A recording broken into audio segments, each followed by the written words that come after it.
Alright guys, welcome back. So, something happened earlier. The software crashed, but we're back and this is Quad Pod. We can have guests on here if you want to join up on the live stream. Any admins that want to join up, we can patch you into the live feed and you can see your camera on here. We can chat, you can talk to the other guests, and yeah, we can just do whatever the hell we want. This format is kind of a long format, open format. Kind of like an open mic for FPV.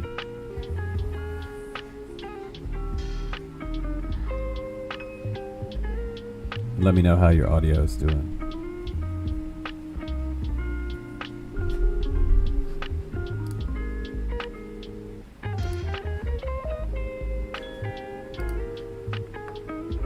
Yeah, for sure.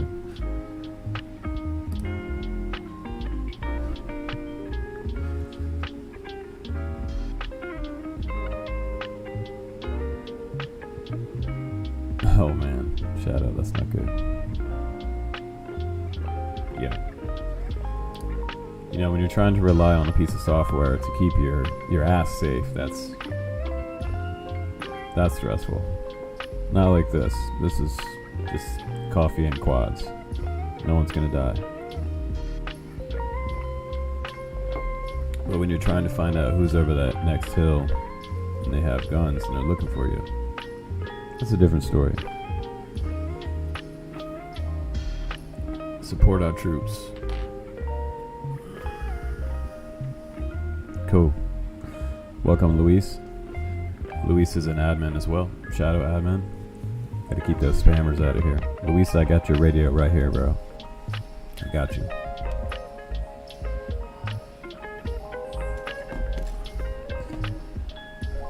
Yeah, that was a software glitch earlier. Streamlabs is the one I use, and it's nice, but it's heavy running software on the Mac. Yeah, it does. And I don't know, it could be our internet connection.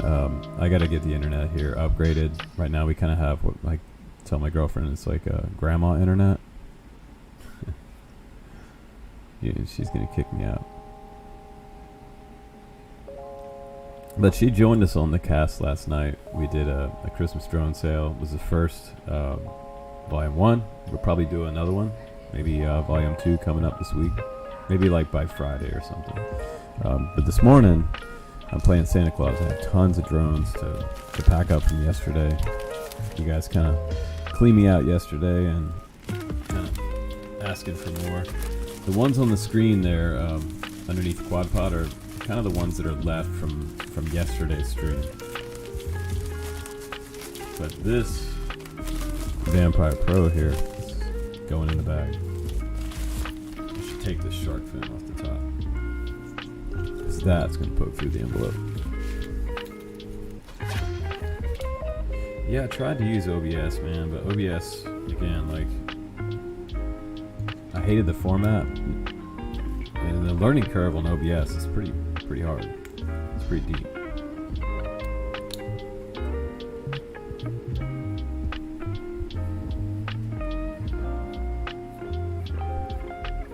So I know we had a ton of people in the live stream yesterday. Less today, but maybe because it's Monday. But this is the first time we've done Quad Pod, so and really what this is just open forum FPV talk. I'm getting ready to go out and shoot for today. So I wanted to just jump on this stream with you guys, and it's another way to like get to know each other, you know. And let me know if anybody wants to hop in here. Luis, if you want to hop in on this stream and set up your webcam, I can send you a link and you can pop right up on the screen and we can hear you chat, see you. Anybody that wants to do that, let me know. And yeah, it's another way we can all get together and get to know each other. Especially in wintertime. What else the hell are we going to do? It's freezing outside, snowing, raining, overcast. Bench time. You might learn something today. As Bardwell says.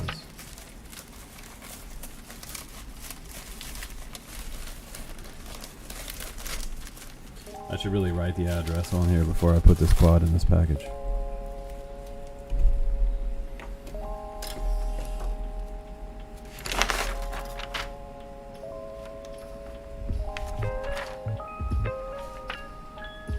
Cool. Retired Army, that's awesome. I wish I had done some service. They called me and I said I was going to art school, which has been my my career for the past 30 years, is video editing and media. I just love making videos, messing with video equipment. I was in Best Buy yesterday buying this new mic for the live streams. I really shouldn't be spending any money at Christmas time, but that's how it goes. I just constantly want to make the channel better. And that's a challenge, paying for software. Because as a business, you try to do everything as cheap as possible, but at some point you have to sacrifice and just like bite the bullet and buy it. Cool. Yeah, you can just put this one on and listen in. We're going to set up a Catalyst Machine Works doppelganger here in a little bit. I'm going to get some of these packed up, ready to go. I'm going to set that up because that's what I have to fly today. I'm going to set up with my TX16 by Radio Master and the Crossfire Nano. I'm going to do some betaflight. Yo, what's up, Epstein? Epstein didn't kill himself. I'm pretty sure he did. He had assistance. Kind of like those Russian CEOs jumping out of windows.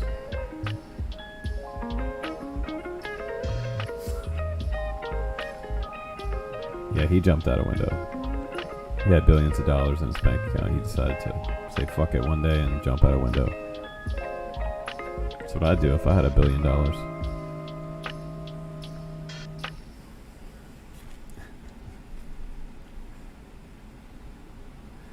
That was me being facetious. Yeah, he was roped into it. The world's crazy right now, am I right? Somebody commented yesterday, man, I bet you wish you didn't do those NFTs. And I think he was just kind of referring to how crypto has really, crashed, hit the shitter. The trust is at an all-time low. There's tons of rug pulls. People lost a ton of money with FTX. I had money, like $2,000 into FTX, and I did a withdrawal about 2 to 3 months before SBF dropped, rug pulled everybody, and ran off with all the money. So he claims he only has 100K left. So he claimed bankruptcy, which, if I had 100K, I wouldn't be claiming bankruptcy, that's for sure.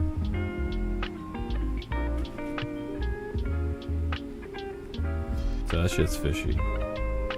But I'm glad I got my money out of there. Yeah, NFTs, we did a couple. And, I said I'm not sorry that I did NFTs. I think it was a good deal because it created like a collector's item. And I could create a collector's item for the community without doing an NFT. But when I'm dead and gone, like, if someone has something hanging on the wall that I made and I created, and I know it doesn't matter in the big scheme of things, but it gives me, a good feeling that someone has something. After 8 years of loving this hobby, RC, drones, airplanes, helis, like, that's my original mission, was to pass it forward, to teach other people how to have fun with remote control hobby, no matter what it is, cars, whatever. And this all kicked off from a whole bunch of series of events in my life, but originally one guy helped me get flying. Two guys, my dad and a friend of mine across the street, helped me get my first airplane up in the air. It was an 8-foot glider that my dad gave me, but my dad wasn't around when I was a kid, so it just hung up in my bedroom ceiling forever, and I looked at it every day and dreamed about flying it. Day and night, dreamed about flying this thing. And I was the kid that played in the yard with balsa airplanes, and I was just dying to fly a real RC airplane as a kid in the 80s. And like, my neighbor across the street, one day I was in the surf shop, and he's like, "Hey, I heard you have an RC plane." I said, "Yeah, I have a freaking huge one, 8-foot wingspan. It's hanging in my bedroom ceiling for years." And he said, "I'll help you fly it." Man, I had a Futaba radio. I had like a 100-foot slingshot for this thing. It's all like surgical tubing. My dad said, "Be careful with it. It could take your head off." He was right about that. But this guy, Eddie Gray, he helped me get this plane up. We flew it a handful of times before I crashed it. But that's what kickstarted me into RC. And I used to read like the Encyclopedia Britannica, which is kind of dating me right there. But my granddad had all of them, and I looked at all the sections on aviation and rocketry. I was obsessed with the stages of rocketry, how that worked for propulsion into space. And I'm still into NASA and all that stuff, but Eddie Gray was the guy who helped me get started in RC. So I wanted to pass that forward to more people around the world. And if you'd have told me when I was 10, 12 years old that I could speak to people around the planet with this type of format and reach out to millions of people that have the same love and passion for RC that I do, like, I would never believe that. Like, the idea of YouTube back in the 80s would blow most kids' minds. Yeah, Futaba wasn't cheap back then. It was a computerized Futaba radio too. My dad bought me my mom was so mad. Like, a giant plywood crate showed up at the house. Like, I didn't get many Christmas presents, if ever, from him. And then one day, this just huge crate showed up. She was so mad.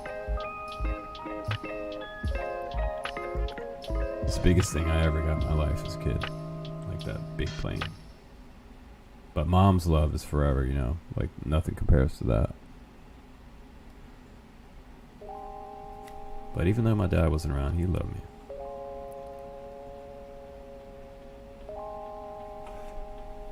I just didn't have that,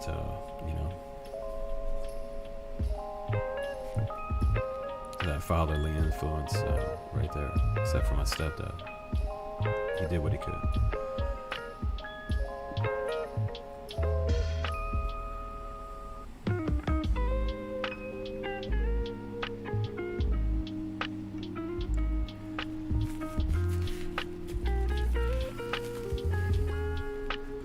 Welcome to the Quad Pod. So we're doing bench talk today, hanging out, checking out what's on the bench here. This is the Catalyst Machine Works Doppelganger. Nope. Screen's down. I'll just show it to you. Sorry about that. So this, my guys,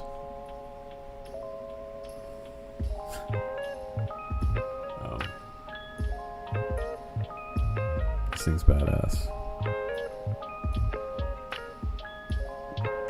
Everything this guy builds, his name is Neil Whitley. He designs all these frames himself, and he makes everything built to last. Right now he's using T-motors, F7 flight controller, and the full-size air unit in the back with dual antennas.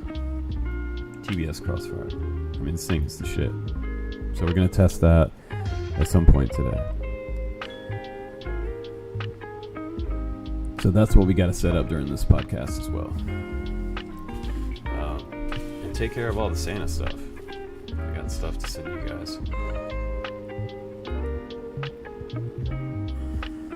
If you send me a payment for anything through PayPal and you buy a drone on one of these podcasts, when you make the payment, make sure that you put a message in there with your current shipping address, because some of these I don't have a shipping address for.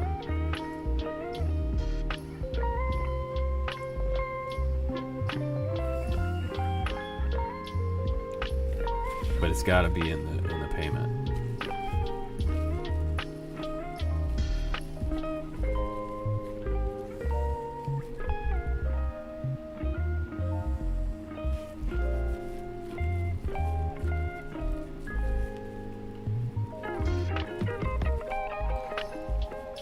So myself and Mrs. Camps was on last night.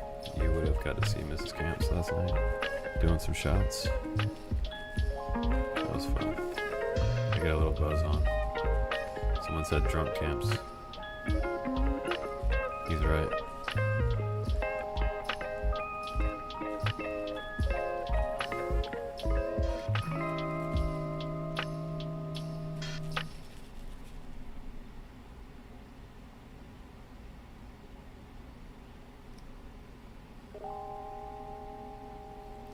All right, Nathan, yours is ready to go.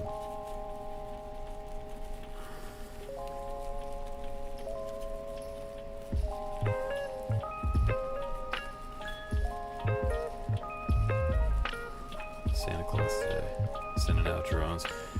This will be here before Christmas. Priority mail is not what it used to be. Now it's like 4 days or something like that. It used to be 2 days.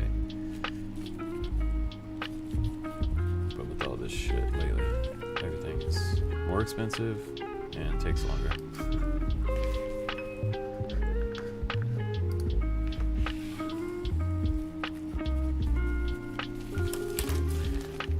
Alright, Vampire HD, cross that off the list. That one's ready.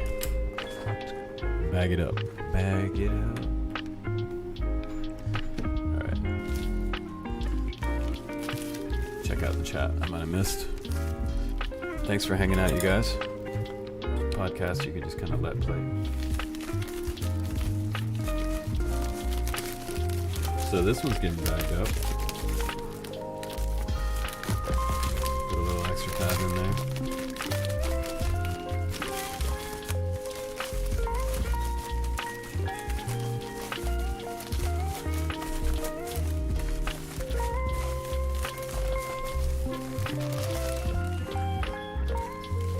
I don't know why they,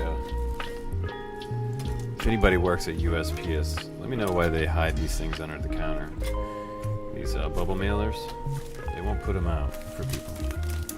You have to like ask for them. So I go in the post office and I'm like, hey, can I get some of those bubble mailers? And the guy today, they're so busy. He was like, I only have one.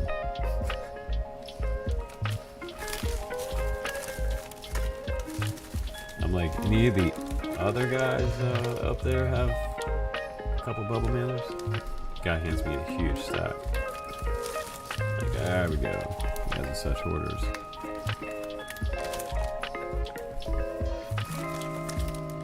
Short supply.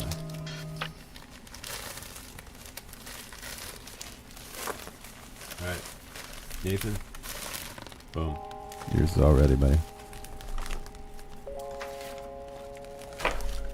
Alright, so that's one.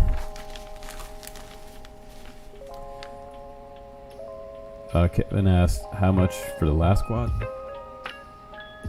Which one? The Vampire HD? I think it was $215. So a good deal now. It's about a $400 quad. Most of the $400 quads I have, I'm doing for like around the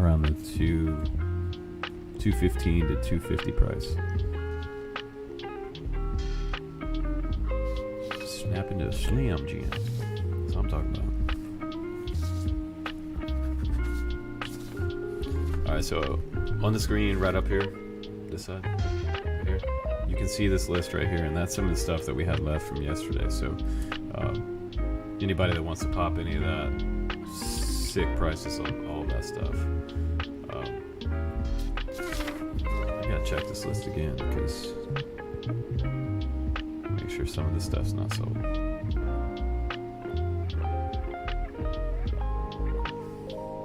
It's in about 30 sold with the Runcam Wasp. That's a good one.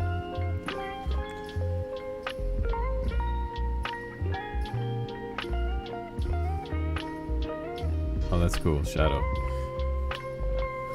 That's awesome.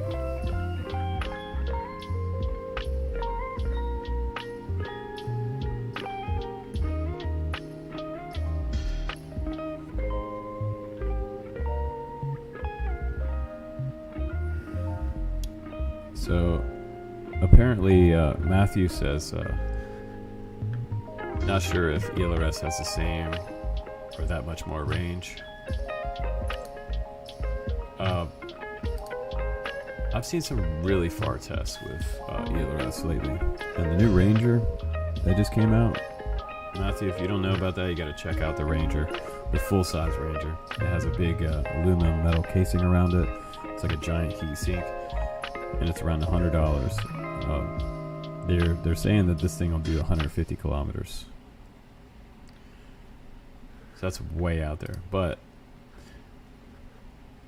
you know, people, they'll ask, well, how do I make it go 150 kilometers? That's for you to build. That's something you have to know how to do. But there are people who can do it with that equipment. You just have to know what you're doing. You can't just hook that shit up and be like, you know, throw any old battery on there and expect it to fly 150 kilometers out.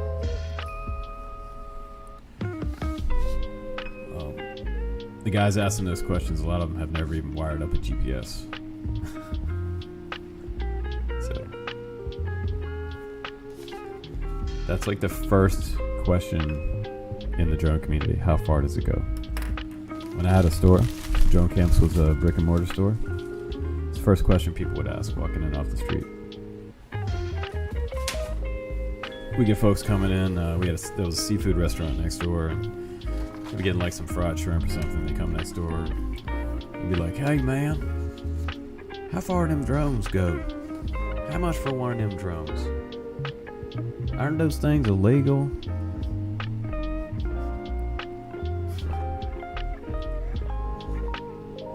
I'm at the counter like, oh god, here we go again. I had when we first opened the store, I had a very prominent person in the community send me an email, and we're in North Carolina. And this email says, hey Justin, I thought there was a moratorium on drones. That's the kind of email you get in the morning. You're drinking your coffee, you're running your business. I mean, if I made like pancakes, it's like someone sending me an email saying, I thought pancakes were banned. You know, after you had like opened up a restaurant. No. A fucking band. Get out of here. Mind your own business.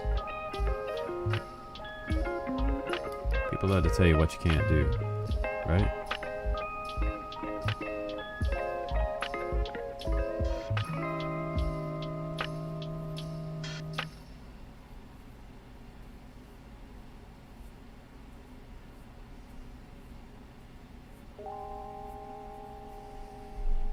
Yeah, they put a ban on pancakes. It's a strict world we live in. Alright, now I gotta grab the next drone.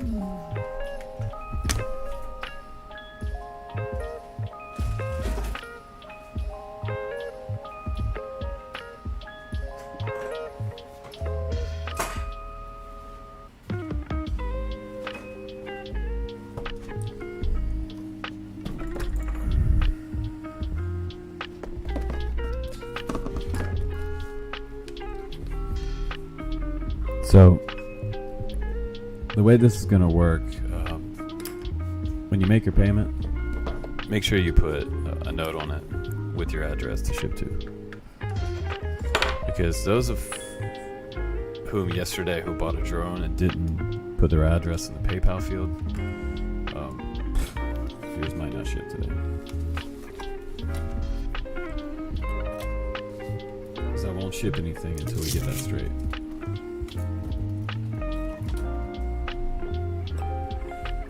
And the next one's the Hulk. Does not include the GoPro.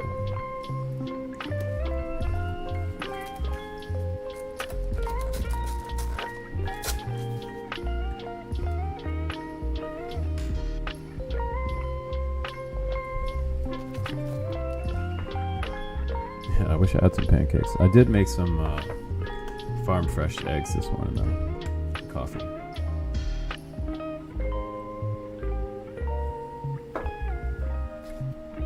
Our girls give us eggs every day.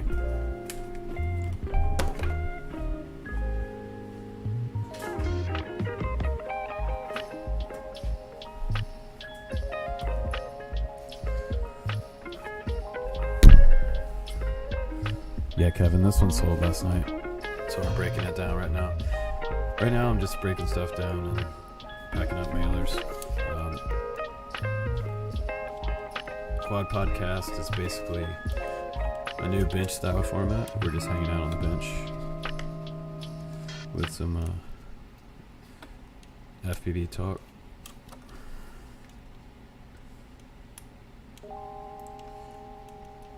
Chat. Man, and the first cast earlier. Thank you, Shadow, for the super chat tip. Thank you, bro.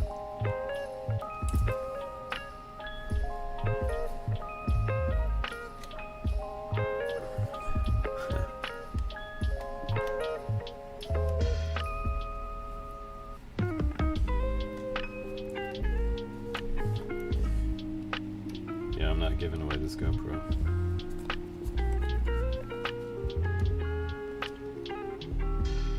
So some of you might know, but this is my 4th GoPro this year. I've broken 3 GoPros, 3 Hero. I had a 9, I think, before, and I upgraded this one the last time. Paid the difference. I just got the 10 this time around. Yeah, these are built like glass. These new ones with the back screen, they break really easy. Another friend of mine said, no, they don't. But I'm not having good luck with mine. The older GoPros, I feel like they were tougher. Man, panels broken off my old one and it still worked. Like the 7 series, that was a strong GoPro, for me at least.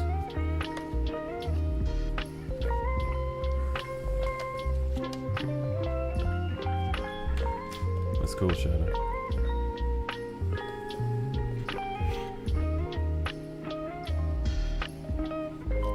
Pretty good. The 9, $200. That's good. It's a Black Friday, like holiday sale stuff right there. It's a good time to get a GoPro right now.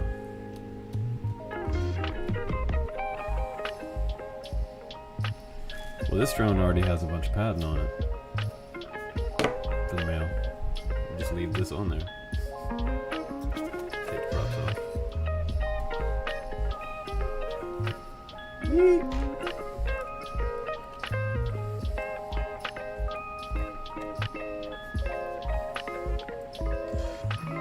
Speaking of yeet, you guys gonna yeet anything today? You guys going flying? Shit.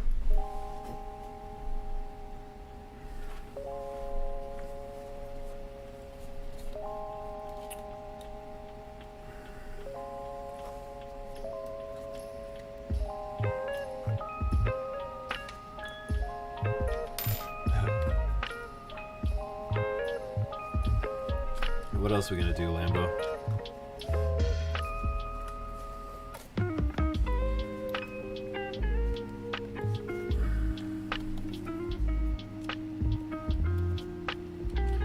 I mean, most people that know me know I'm a pretty private person. YouTube, so I gotta select a small group of friends. I don't like have a huge. I mean, I do have a huge network, but you know, network folks are not necessarily friends. All right, so this one has TBS Crossfire. But close friends, I feel like most of us guys have like, you know, a handful of close friends. But I'm always up for making new friends, as long as you're not like totally nutty.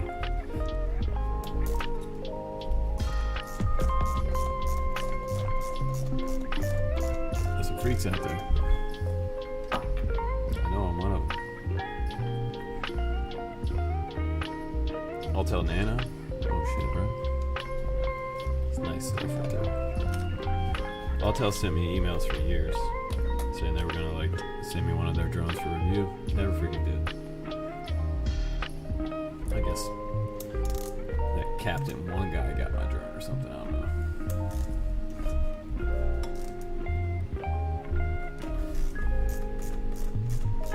We're all captains of our own drones.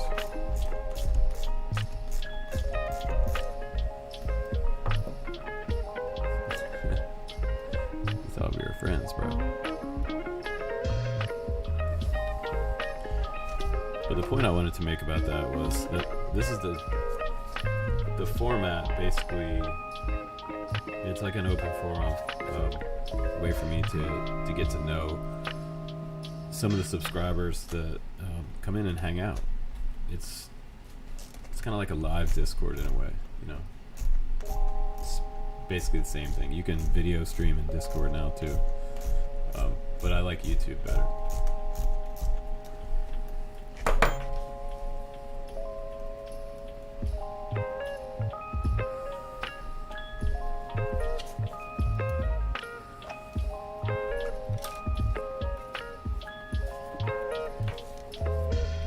Yeah, just being on YouTube, and when you get to over 40 million views, sometimes you get a little paranoid of people that are over friendly. You're like, what does this person want?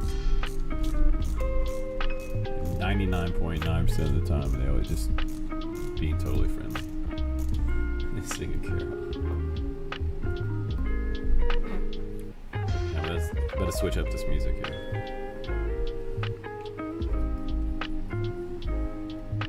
It's our Christmas music from yesterday. I had all this stuff set up on the last stream, and once it crashed, it dropped out my music too. Let's see.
What about now?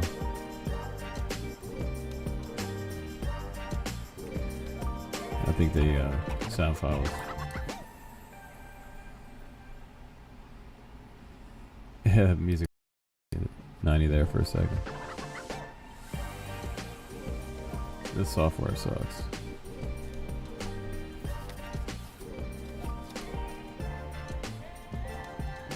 Let's see here. Alright, you hear me now? Just got a brand new mic. 90% better, cool. I had to mute the other media file, so there's two ways to bring in like an audio track. You can drop it in manually, or you can do it as a media source, but it had some lag when I dropped it in, and then all of a sudden it dropped in at like 110% on the audio level. Okay, Luis, just a tiny bit right there. How's that?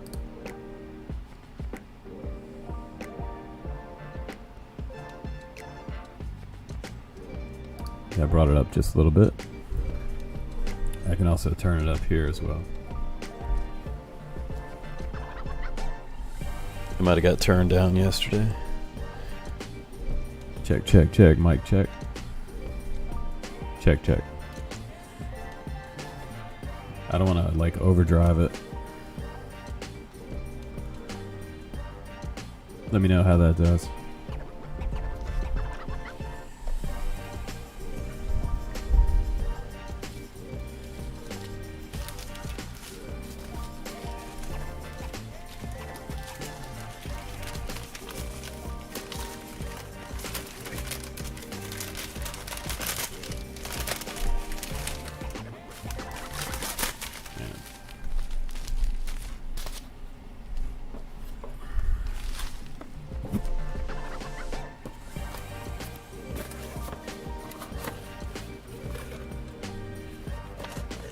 What's going on, Shadow? 5 by 5? Shut up. 5 out of 5.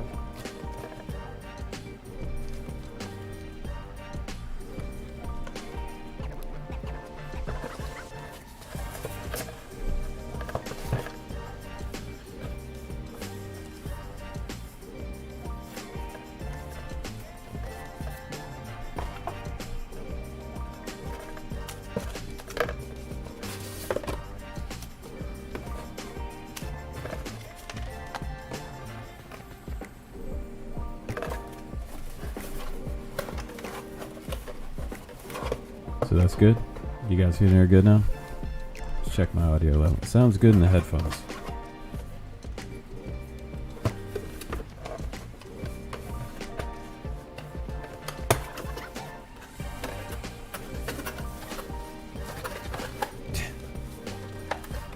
Oh yeah. Software always does what it wants. I have a fairly new iMac. Like the big one with the 27-inch screen.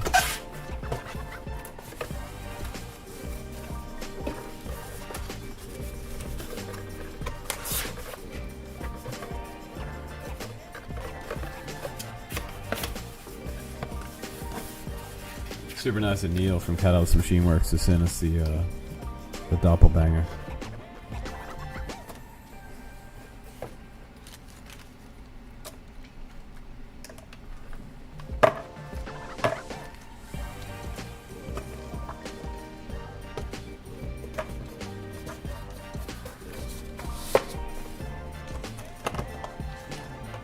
So somebody's getting a discount card from Darwin FPV with the Hulk purchase.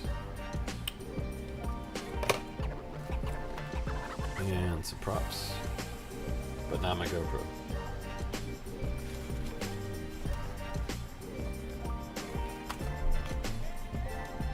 And they're getting a free TBS Nano crossfire receiver, so that's cool, right? That's pretty nice. I'm always needing crossfire receivers, so giving away one is a big deal.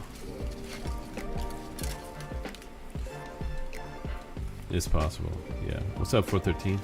Welcome to the stream. The Quad Pod, first episode. This is Bench Talk. If you guys are just joining us, Bench talk, hang out, get to know each other. If you want to hit 90% discount, hell yeah. If you want to get to know us, join the stream, you can send me an email at dronecamps.com, and then I'll put your webcam up over here, over there, and you can join the podcast anytime.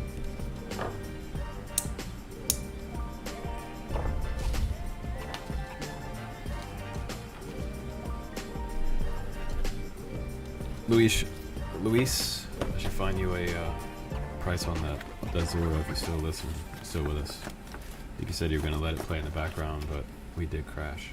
So hopefully you're still there, Luis. Oh, there you are.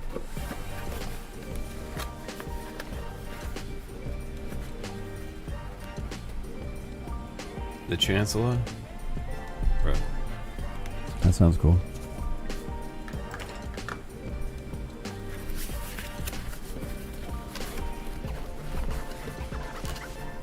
So Luis, if you guys don't know, this guy's been doing it for a long time, and one of the smartest dudes I know in FPV in this area. He's the Bardwell of Oregon.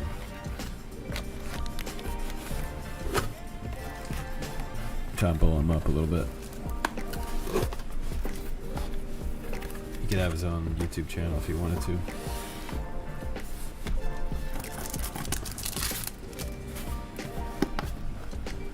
But I try to keep it like somewhere in the middle. I try not to get too technical. Because like the minute I get super technical, it just gets really boring for a lot of people. So I do like Steele's channel because I feel like he's technical, but he doesn't dive into it for too long.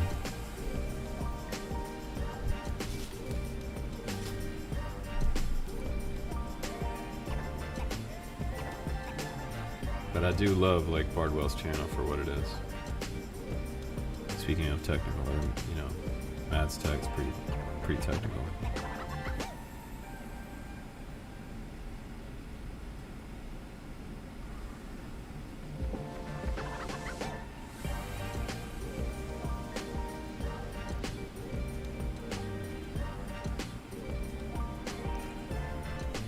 All right. Next quad is the Hulk.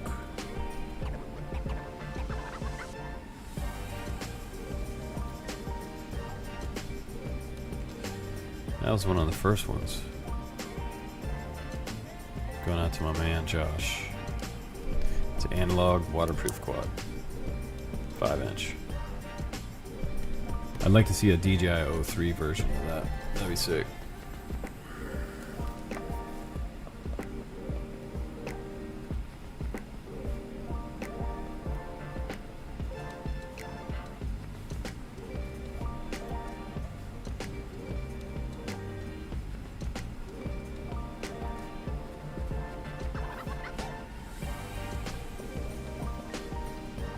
Mapleton, Utah. Sounds like a cool small town.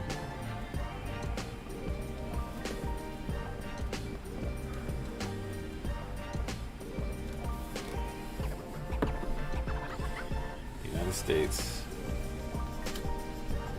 Coming at you, Josh. Chupacabra FPV, I like that one. What's up, Jesus? Welcome to the stream. Jesus is alright with me.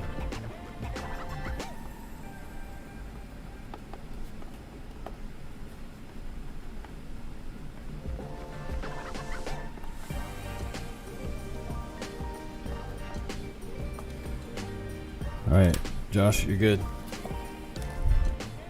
That one's going out today. Who's next?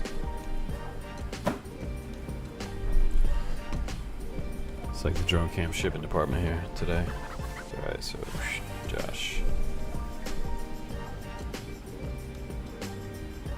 So we got the Senna on. Axis Fly and Senna on. That's next. Digital temp control solder iron. Hell yeah. You gotta have that, bro. Gotta have that.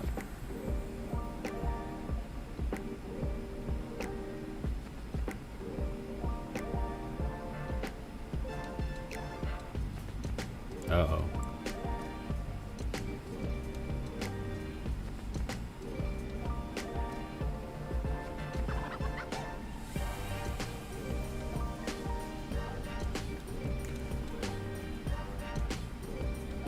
Oh man. Chadwick Hughes, you got the Hulk. I just wrote Josh's name on that shit. It's a good thing I know what I'm doing.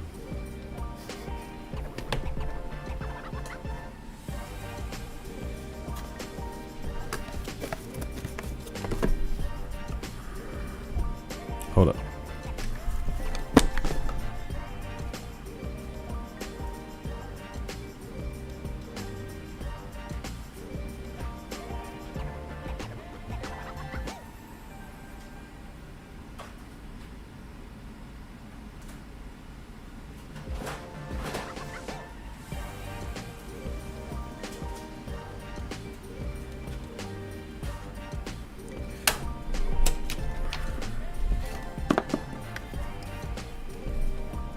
Alright,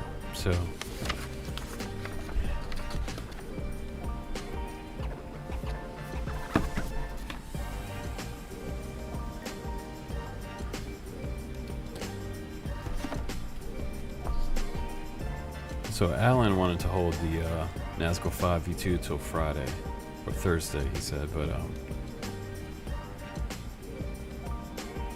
I think someone dropped in a payment after that. But I think Alan put in a little deposit to hold it, so I'm gonna have to deal with that. And Josh, we're gonna have to figure something out there, bro.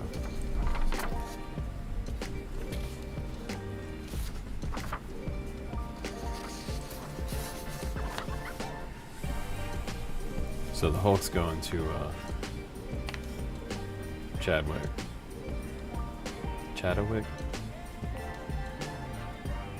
Yeah.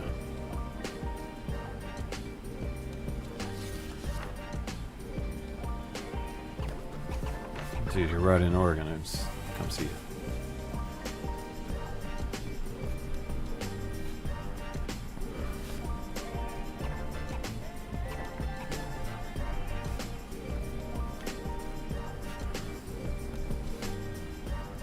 Just think about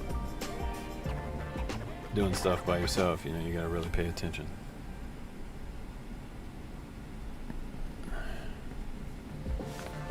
I never really shipped the wrong thing to someone before, though. As many boxes I've sent out, when I had a store, I used to send out tons of DJI Phantoms, and if you send a Phantom to the wrong address, that was like $1,500 gone.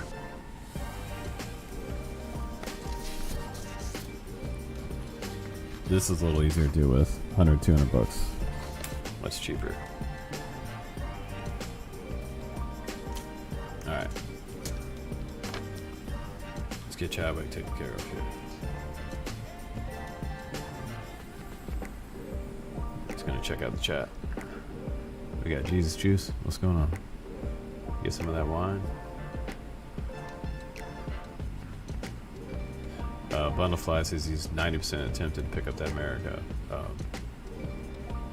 Originally that was a $500 Bundlefly, and those are all custom, like one-off orders from Neil Whitley at Catalyst. So he makes each quad to order, which is kind of cool. So you're getting a fresh build, and you can guarantee it's by guys who know what they're doing. All the solder joints look cool. Looks good. That's an analog 6S quad with Brother Hobby motors on there. So that was a damn good deal. Most of the binding flies out there right now are like $250 to $300. That's crazy. 2 years ago, we were looking at $150 for like a diatone, even like a diatone. And I don't know. Has Diatone had any releases lately? I don't think they have had any releases.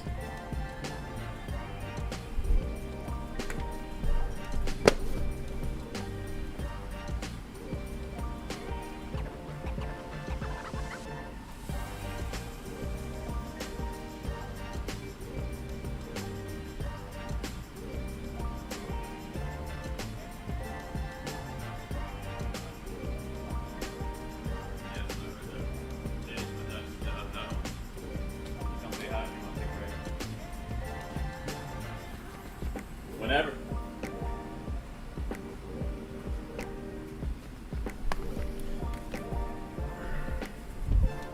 Had to get some scissors. Skizzers.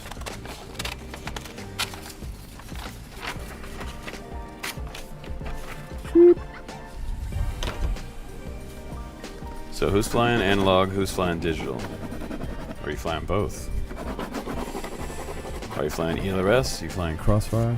Flying Free Sky? What you flying? What's your setup right now? What's your favorite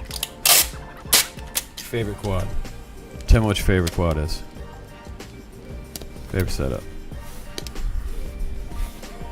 Go to ripstick.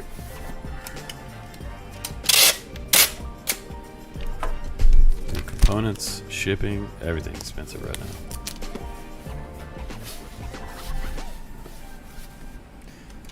Even Amazon is slow right now. Like, you used to be able to get stuff almost like same day. We have an Amazon warehouse right here in Portland, so I mean, they're like just down the street. That's probably they haven't done like a bigger pickup type of thing, but people are lazy, they don't want to leave their house. Or they're just busy.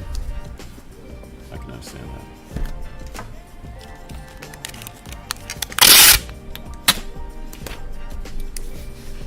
Wrapping up the hole.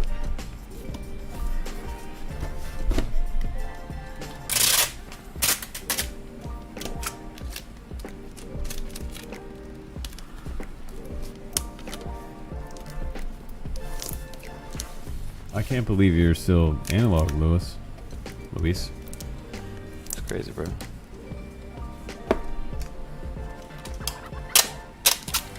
But then again, fly what you got.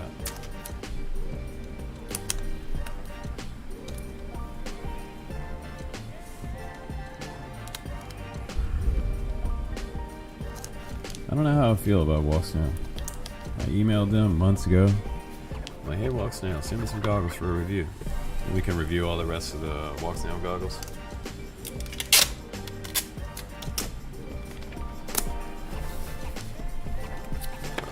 HD Zero seems to be the cheaper. I feel like Walk Snail is nicer, but my prediction is that next year a lot of the micros are going to adopt HD Zero, because I already know that certain companies, can't even say it. Certain companies, HD Zero is coming. So you need to know. You need to know. Alright. Now the Hulk is done for a second time. Going to the right person. Okay.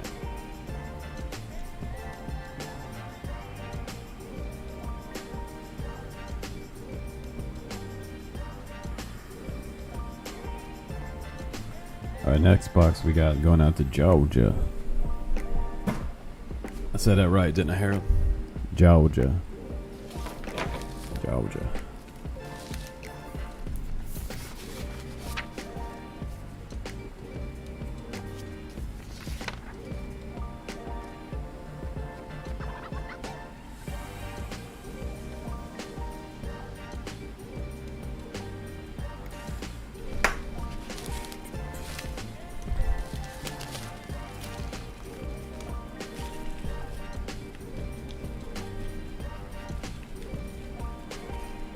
What are you guys doing for the holiday? Are you staying home?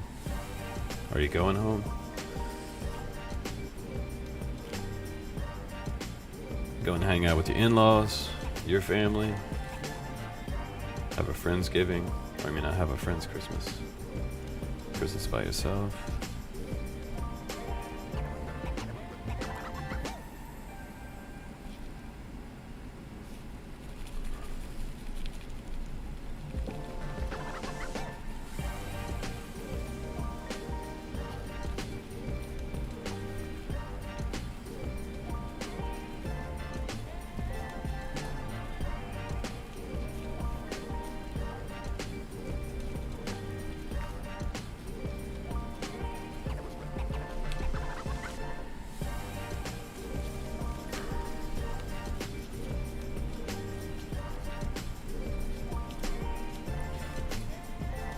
So if you want to join the live stream, let me know. We can have a guest on. I'll send you a link in your email and we can link up your camera and your mic. People can see you. I mean, we could do this in real time. It's cool. I can add you anytime. If you guys want to get in here and chat. That's the cool thing about Quadpod.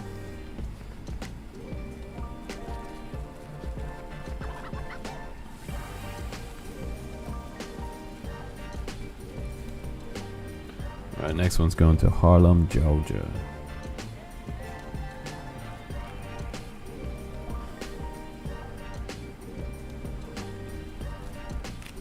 Cool. I don't know if this is going to fit in the bag. It might. TBS crossfire on this bad boy. I need more coffee. Are you staying home, Shadow?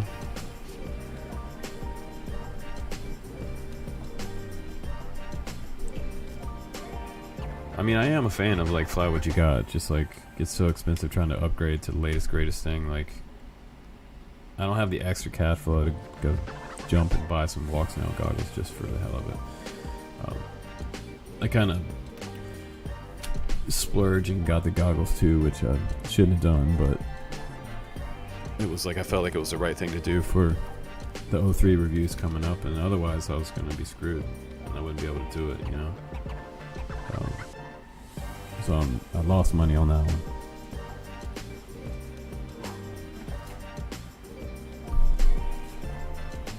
This DJI makes me buy things to review. Unlike people like Justine. But for them nowadays, it's all about like how many views you get. In the old days, it didn't matter because we were making videos and helping people, and they didn't really care.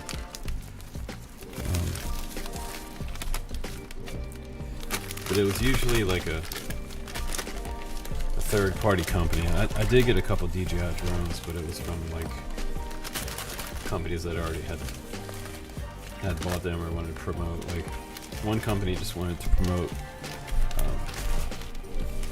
some like filters, and they sent me a DJI drone, which is super cool. That's a hell of a nice company. It's really, really cool.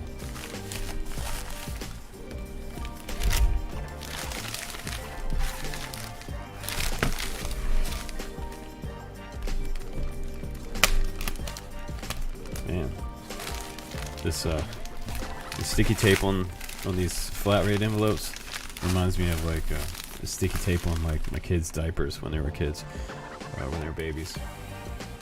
This shit's crazy sticky. If you mess up, you'll never get it back off. These kind of feel like a diaper. It doesn't stink like one.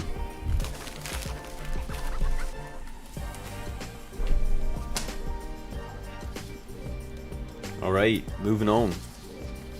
Gotta get that Cinnabot wrapped up.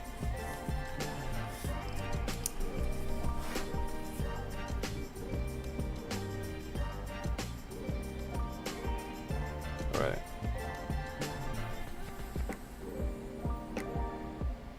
I need more coffee.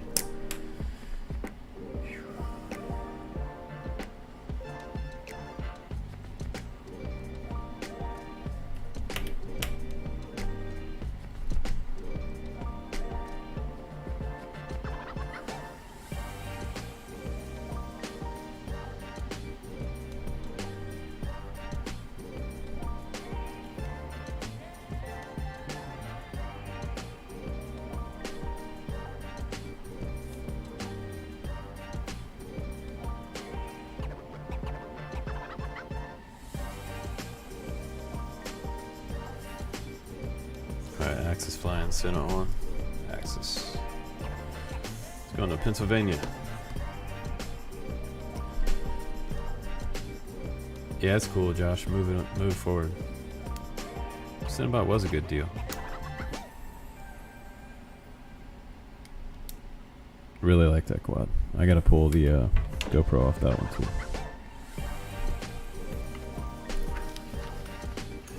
So we're just hanging out. If you're just joining the stream, welcome to the Quad Pod. Quad Pod is bench talk, hanging out at the bench, just doing shit.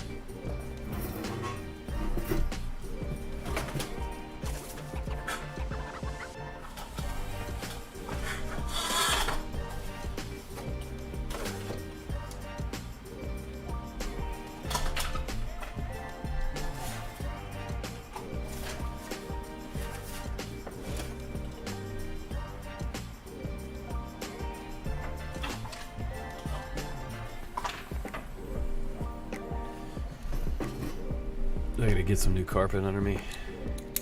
There's like Victorian carpet down here. If you know what Victorian carpet looks like and you drop a bolt on it, it's fucking gone.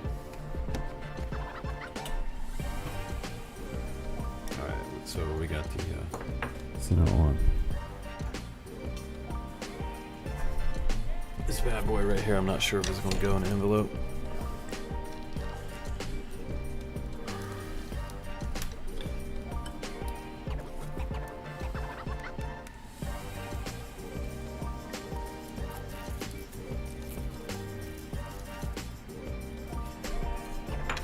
You might.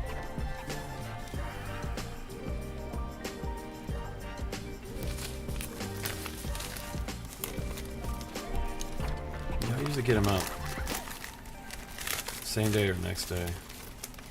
Unless it's like a weekend and I miss you on a Friday, I get you on a Monday.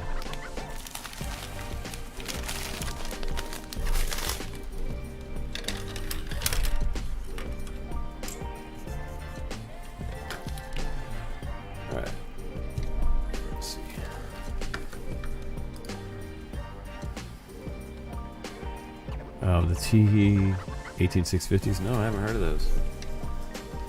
Are those new?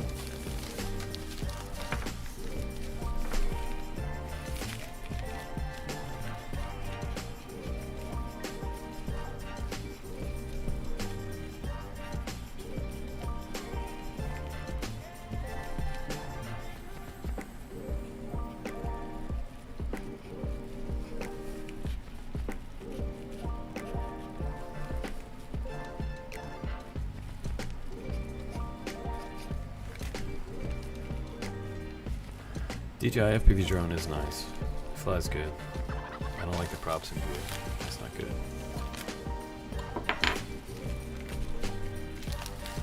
But it's nice they released one first that was like more like a full-size FPV drone. But it's definitely not going to compete with, you know, like a real 5-inch.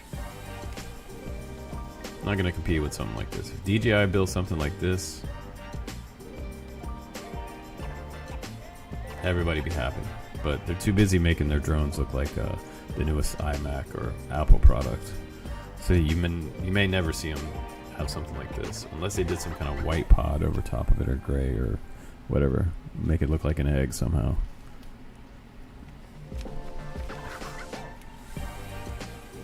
It's like, you know, they're trying to appeal to the mass consumers.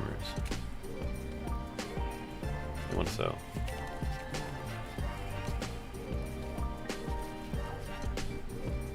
I like to be able to see the electronics inside, see my shit.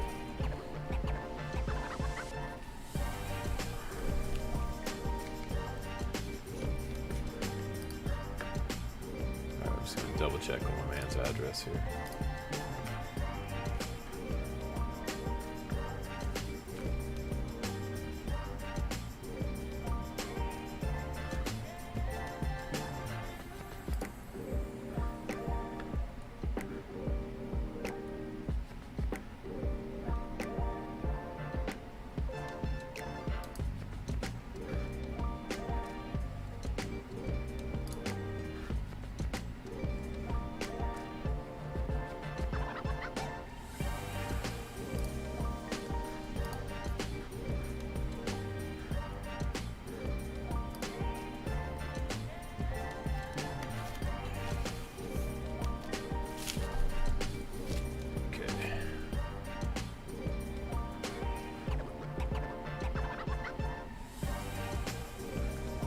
So yeah, a couple people asking about the Acon, but no one, to my knowledge, popped out yet.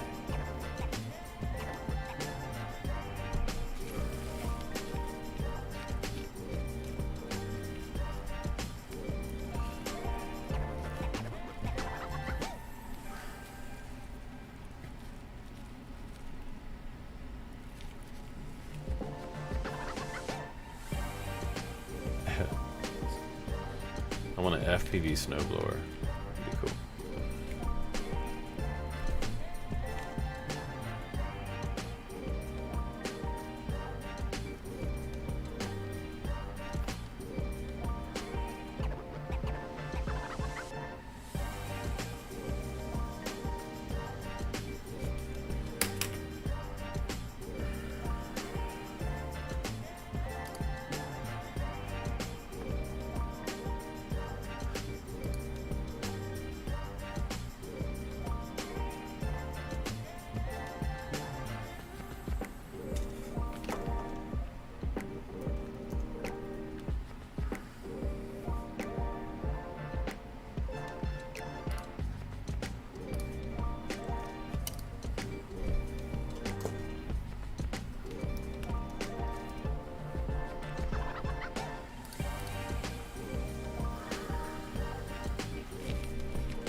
Had RC3 to print snowblower. That's fucking rad. How's that possible?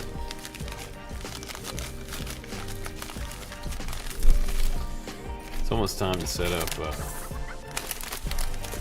this doppelbanger. We can do some betaflight together on the stream.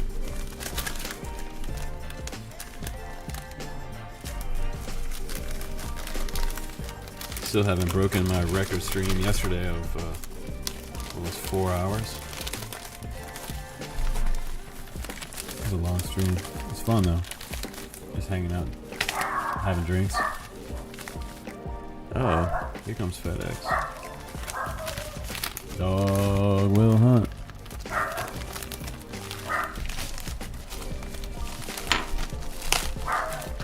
Our dog is like 12 pounds. She acts like she's 100. She don't mess around. Wow, that dude like backed up so close to the house. Alright, let's see what kind of box he's gonna pull out of that truck. What's he got? Live drone camps incoming. Dog's pissed. I'm happy.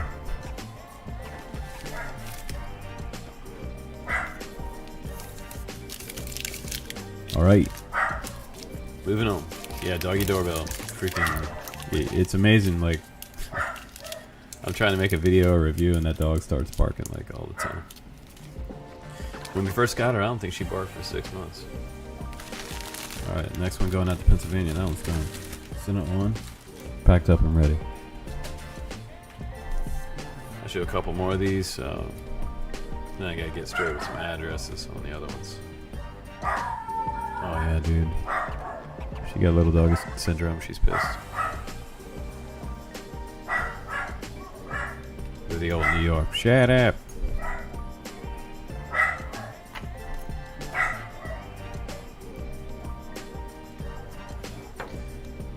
So let me know if you flew today. Put some comments in the chat if you flew. I'm gonna try to make this dog shut up. Grab that.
All right, so something good just came in. Hell yeah. Dogs finally shut the hell up. I'll be right back. I'm gonna grab some coffee. I'm gonna let you know what came in.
All right, so I've been talking to some electric vehicle companies. I've done some reviews for scooters and skateboards and a lot of that type of stuff. I love skateboarding. I grew up skating and surfing, but I also love riding my bike. So for a long time now, I've been trying to get up with these electric bike companies. So I don't know if any of you guys mountain bike, but that's my main thing. Is mountain biking in Oregon is crazy. I don't know why in the hell I ever decided to ride a bike up a hill, like up a mountain. It's probably one of the hardest things I've ever done. The hardest sport. It physically hurts to ride a mountain bike up the mountain for miles and miles and miles. You think about any sport you've ever done where you're like, oh shit, I can't, I'm too tired, I gotta sit down, I gotta take a breather, I gotta stop, I gotta put a foot down off this pedal and stand and get my breath, my heart, I can hear it in my ear. Mountain biking's like that. And think about that one time where you're like, shit, I gotta stop. On any given mountain bike ride with your buddies,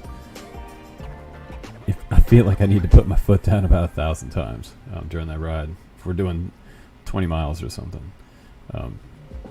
So yeah, e-bikes on the other hand, you don't have that. It's not like you're not about to have like a cardiac arrest on an e-bike. And when I first started mountain biking, I was dating someone that was kind of like hardcore. She's a physical trainer before Mrs. Camps, but fortunately I met her. This girl rode no electric, and she was highly against electric. She said if I showed up with an electric bike, I'd basically be a kook, which, you know, it depends on your physical situation. In my situation, I should be riding a regular bike with no motor, because I need the workout. Somebody else that has some type of injury, I'm all for the electric bikes. Or if you just don't want to kill yourself. I'm not against not killing yourself. So I'm going to review this e-bike, and I'm excited about it because it's a really nice one. I had a Rad Power bike a while back, and I really liked that one. But soon after, I bought my mountain bike, and I sold that thing, got rid of it. But my mountain bike is by a company called Pivot. I don't know if you've ever heard of Pivot bicycles, but that thing costs more than my Prius. Like, it's a carbon fiber frame. It's freaking badass. Yeah, Albert Kim does some e-bike reviews, for sure.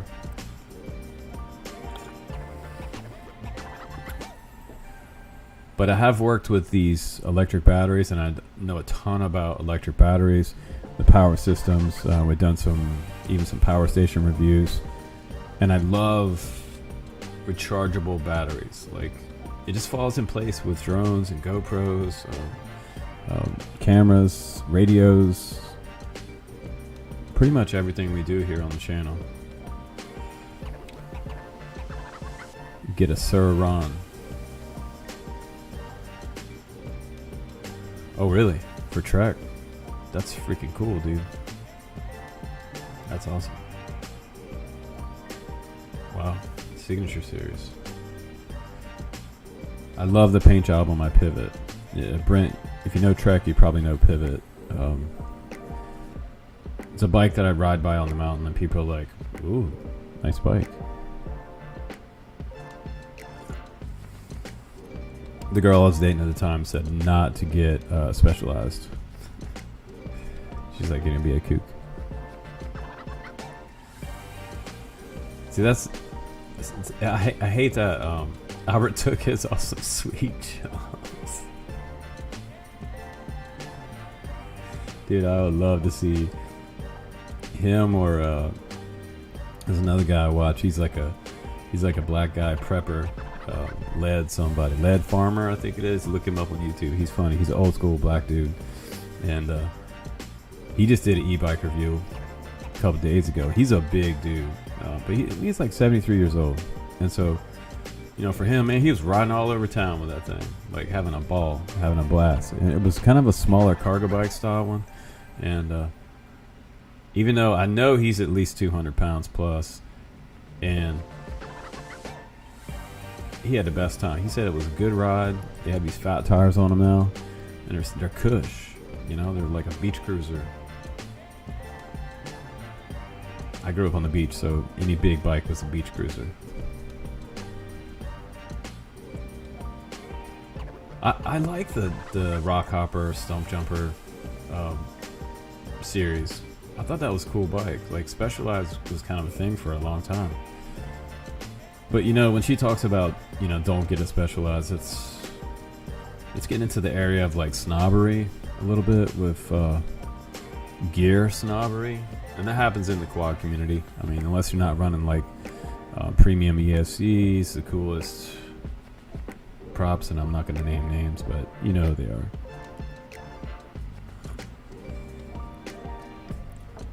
That's why I always say on the channel, like, if you got it, fly it. Like, don't worry about brand snobbery. That's bullshit.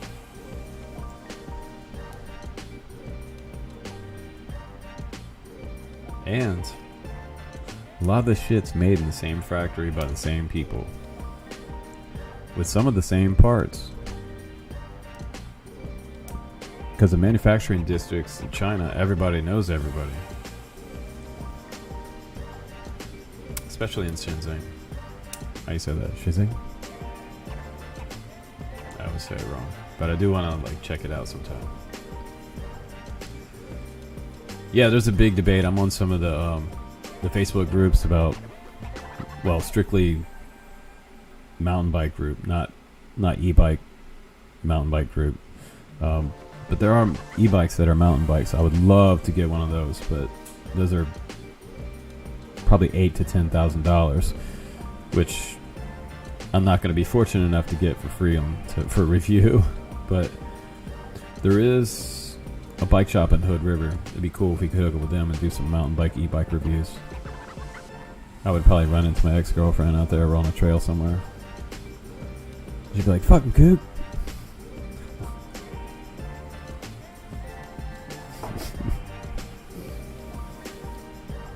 What's up, RC Master? Welcome to the live stream. Welcome to the Quad Pod. Quad Pod? Luis, where's old Diego today? 230 pounds, bro. This bike is for you. This is a big ass bike. I'm gonna look like a fucking shrimp on this thing. Wait till you see me on this thing. I'm gonna look like the so you got somebody feed Phil.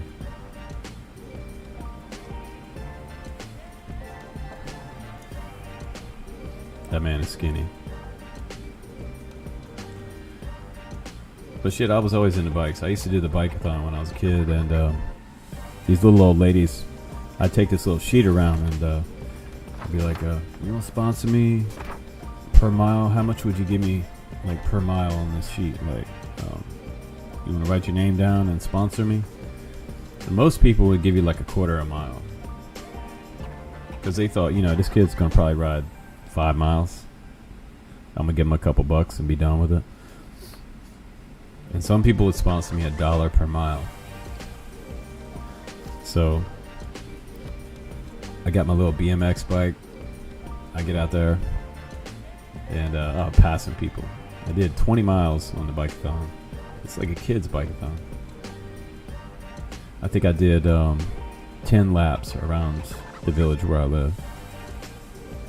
It's like 20 miles. Went back to the little old ladies. I was like, here's what I rode. They wrote down I rode 20 miles. I do it every year. And so I won. And I got like it was for leukemia. I think I got like a t-shirt, a hat, a duffel bag. When you're 10 years old, that's like super cool.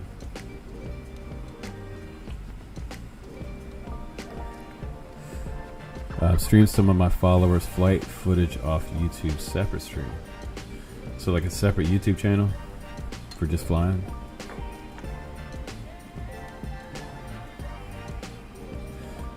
So, alright, Steadfast. The quad pod's basically like our morning to afternoon time on the channel, where like right now I'm working on setting up a new quad. We've got bench talk. And it's another way it's a forum for us to get to know each other, just hang out, talk shit. We used to do it on Fridays, right? You call it Everything FPV, but Quad Pod is basically a new version of Everything FPV. And so we talk about what's new, what's coming up, Q&A, and if there's a quad sitting nearby, I might put it on the screen and put it up for a good price. Who knows? You might get some cheap gear. Yesterday, we had the Christmas sale.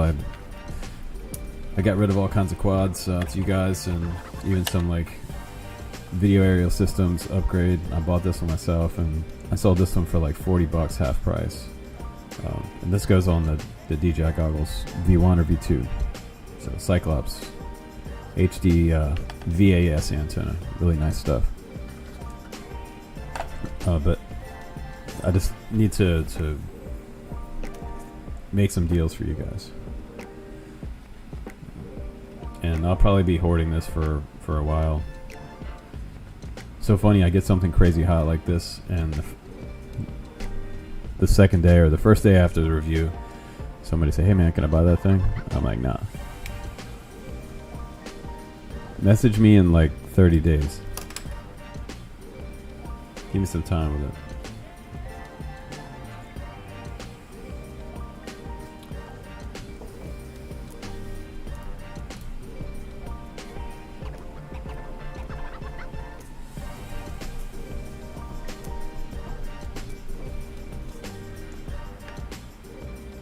But the e-bike's gonna be cool.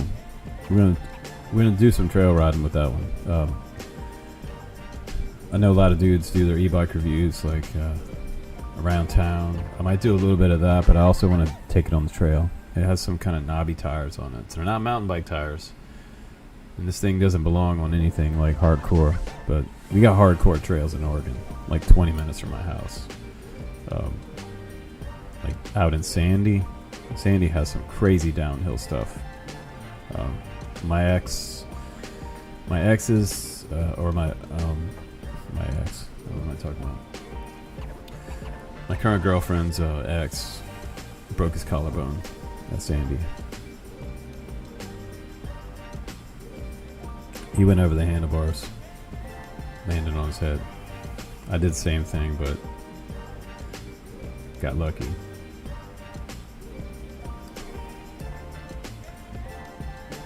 So my all-time favorite quad, Jimmy asked, GMI. Jason,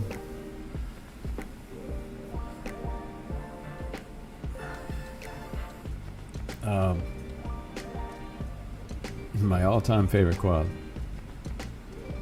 right now as of December 2022, would have to be the iFlight Chimera 7 Pro V2 with the DJI O3 on board. That's my favorite quad of all time right now. 7-inch for me, it's just my favorite.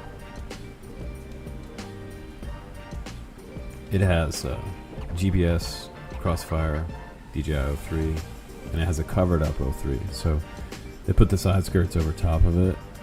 When you have a 7-inch crash, it's a nasty crash usually. So you want like maximum protection. The Nazgul 5 O3 that they released doesn't have the DJI O3 unit covered up. It sticks out on the side, so you could get it punched. So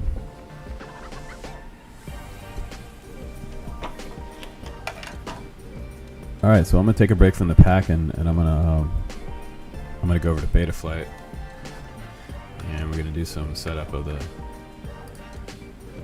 Catalyst Machine Works Doppelganger. I should show you the specs on that one real quick. Let's see if I can pull up the page.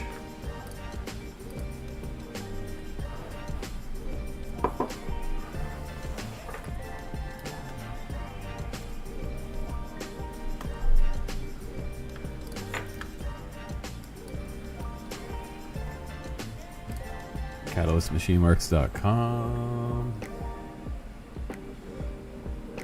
He's even got used stuff on there, which is cool. Bind and Fly, he also does Ready to Fly. So the Doppelganger, as it sits, F7 flight controller, 5-inch, $551. Catalyst is not cheap, but when you hold one of these in your hand,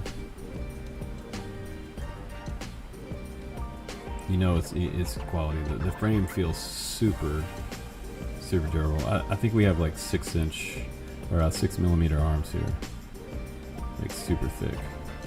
See that bottom support as well? Not quite as thick as the arm, but replaceable arms. We've got Dead Cat, which is what we want. TBS Crossfire. We got the original 1080p DJI Air unit. Yeah, super thick. I make a reference to big booties, but she got a big booty, but she's gonna go hard for sure. So flight controllers, check it out. It's an F7 flight controller on here. It has a it's not an AIO, it's a separate ESC setup. So unless you guys that are doing freestyle, that's what you want. You don't really want AIO for freestyle if you're doing hardcore, like bando bashing. You won't be able to replace your ESCs. So it has a reverse motor setup, props out configuration, 1950 kV motors. Those are F40 Pro from T-Motor. We got 55 amp Pro 2 ESCs running BL Heli 32. So don't try to program BL Heli S. One other thing too, though, I got news. This is good news for you guys to know this. I've been emailing back and forth with a Patreon of mine about some problems he was having with the DJI 3, and I haven't seen a single reviewer talk about this yet. So this is brand new news to you guys.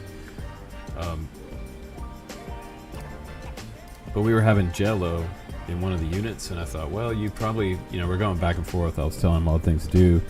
Switch out your props, check your motor bolts, make sure the flight controller is screwed down. There's so many things, variables you can go over on trying to get Jello out of a camera on a quad. Check the camera bolts, like check the lens, make sure it's screwed down tight to the camera body. PID tune it, and he couldn't get rid of the Jello. So come to find out, it was something to do with the hertz that the ESC frequency was passing out,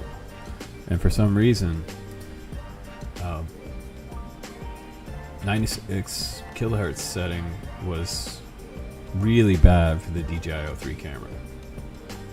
And what he found out was when he switched it on BLES, we're talking about, down to 48, then it worked right. It was fine. But at 96, for some reason, the 03 didn't like that. So that's kind of like Ghost in the Machine type shit right there. It's cool that he figured that out, because we went around and around. He switched off, made sure standoffs were tight, changed it up to like a TPU mount instead of a hard mount. TPU will kind of dampen some of the vibration. So that was weird, but that's good. That's good information for you guys to know that 48, if you're running BLES with the DJI-03, if you run it too high, the frequency interrupts and causes jello in the camera on the 03. Isn't that weird? But again, this is all science. If you cross frequency with any component, you're just going to get RF static nightmare. It's going to cause problems. So this flight controller has the USB port on this side. It looks like a micro USB port. So I'm going to try to share the screen with you. We'll get it bound up to my Crossfire. I grab a 6S battery for this. Let's see, let's fire it up for the first time. Cross your fingers. Sounds good. Props off, as always, when you're doing setup, for sure. And looks like my receiver is right on this side right here, so it's right there. I can just totally have access to it right there. See it? Right there. Little red light. We're going to push the button there. So easy to bind up TBS. I love it. The receivers also do an automatic update, which is cool. So turn on the radio. Make sure that you have external hooked up. Throttle warning. And also for some of you guys that are brand new, one thing that I always do on my radio, such a basic thing, is turn down the throttle trim all the way down to 0. Just bring it all the way down to 0. So that you don't have any weird mid-stick throttle stuff happening, because sometimes your quad won't arm. Which for the new guys is like a freaking nightmare, because they're looking all over Betaflight and they can't figure out why the quad won't arm. Sometimes that's the reason. So now TBS is on, it's looking for the receiver. We're going to turn that around. We're going to long press this joystick button, and that'll take you into the menu. Long press. XF transmitter. And I love that you don't have to hold down the button either when you're binding up TBS Crossfire. It's really cool. So I can just start up the quad like normal.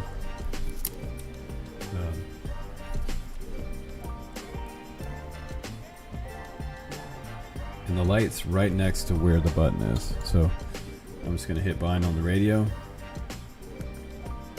And now it says binding. And I'm just going to hit this button right here. And once I hit this button, it should start flashing. It's going to ask me if I want to update. Okay. Now it's flashing. It says, would you like to update Nano RX? Blinking a blue light. Okay.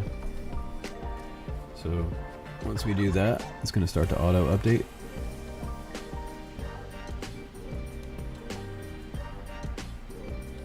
My webcam sucks. If anybody wants to donate a cam to the channel, I need to have like a high quality cam. So it's 16, 18, 19, 20%.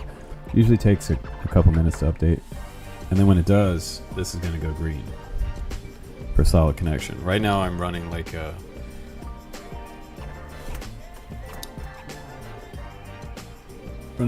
super low, like 10 milliwatt on here. But it's dynamic, so it'll change. So the further the quad gets away, it'll up the power to maintain the link. Do I have any thoughts on the 9D? You mean the X9D? What's up, Z? Welcome back to the chat, bro. Alright, so it's 95% done now. It's updating the TBS receiver. 100%. Now it says it's loading. And sometimes when you're binding up a receiver, you have to keep it like 3 feet away while it's binding. Otherwise, it won't bind.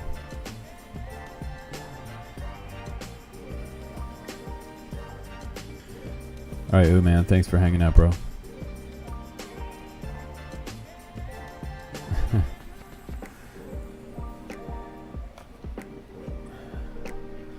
Alright.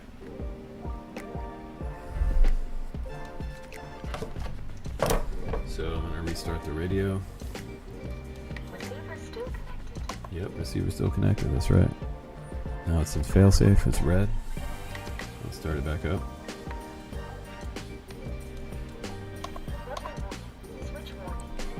So when you're setting up a radio in Betaflight, you're trying to get your channel maps working. It's super important to be on the right port. Otherwise, you won't see any sticks moving in the receiver tab. So I'm going to get a data cable, a USB data cable, and let's go into Betaflight.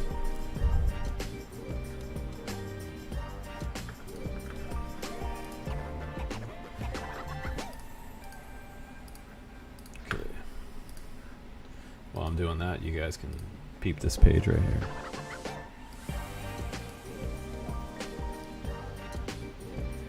Looks like it's not loaded. Come on.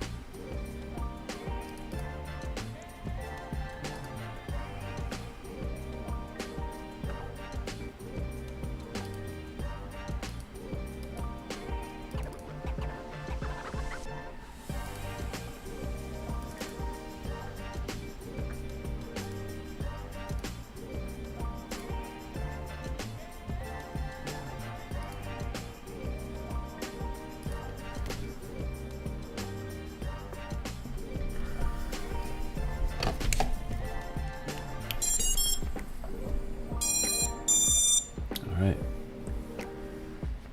Should you clean with lubricant? With the gimbal? You're not supposed to clean with lubricant. WD-40 is a cleaner. Lubricant is a lubricant.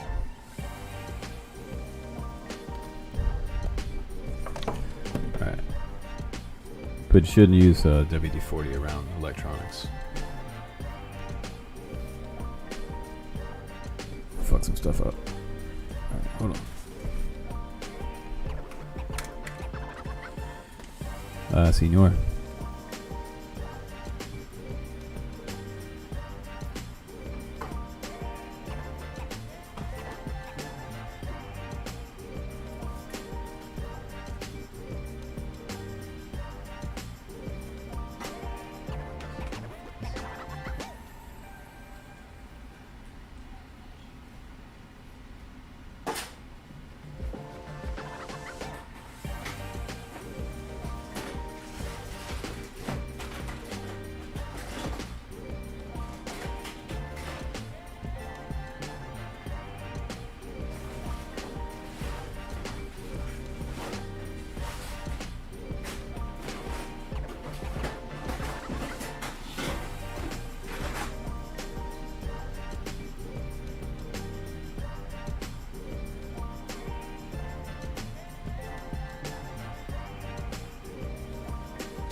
Working on finding a cable here for this quad. But in the meantime, I'm going to show you this. We got a beta FPV Meteor series. There's going to be a review coming up soon. This one is HD0.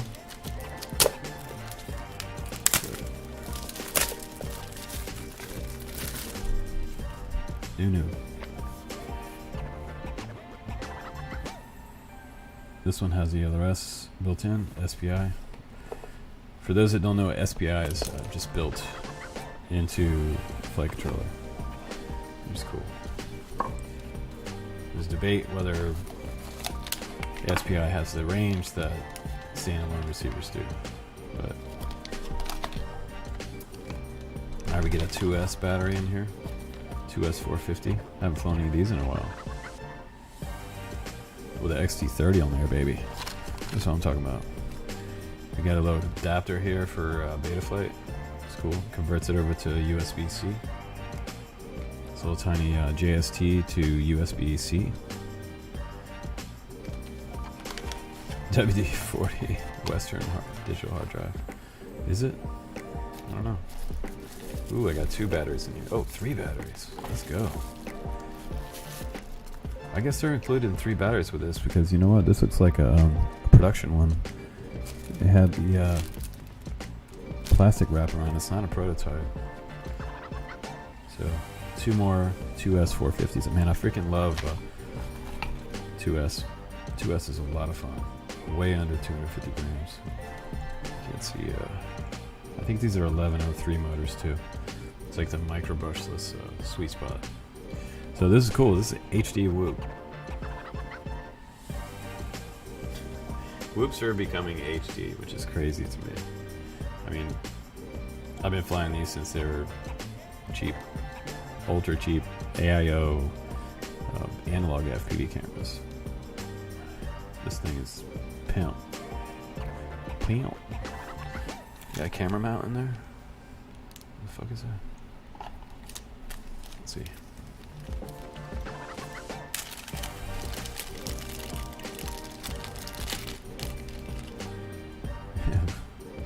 Is it edible? I did not recommend that. So you're trying to eat WD-40, guys. Or those little like candy balls that come in these the fresh packs. What the hell is this? Is that a camera mount? I think that's a camera mount. Alright, who cares? We'll figure it out later. But this would be fun. This is a little fun little backyard gripper right here. It's got a little battery bay on the bottom. Fit that 2S battery. That's pretty cool.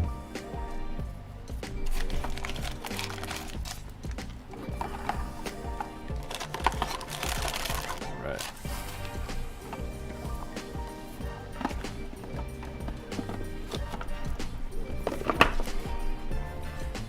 Meteor series. These were always fun. And now they're going HD, which is not surprising. I know some other companies are going HD too. You guys are gonna love it. So HD0 is coming down the pipe, guys. If you're thinking about buying Walk Snail or HD0, you might want to hold off and see all these binding flies coming down the pipe because HD is about to pop.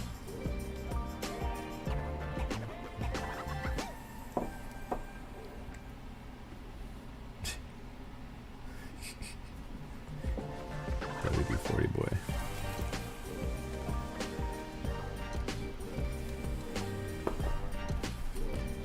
So, you know, everybody puts WD-40 on their bike chain, but you know, WD-40 is not a lubricant.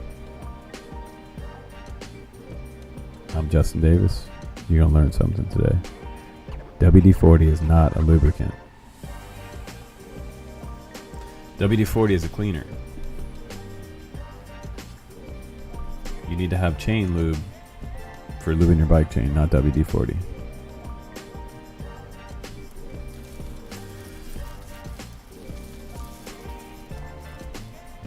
Can we name it to QVC? Quad Vendor Camps. I like that.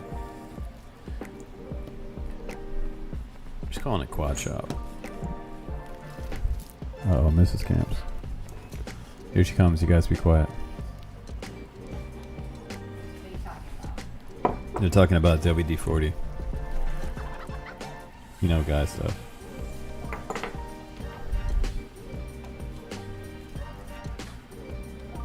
What are you doing?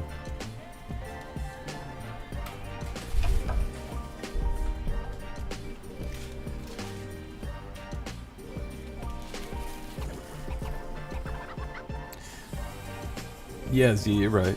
WD-40 does sell lube. They sell lube specific for bike chains. It's more expensive.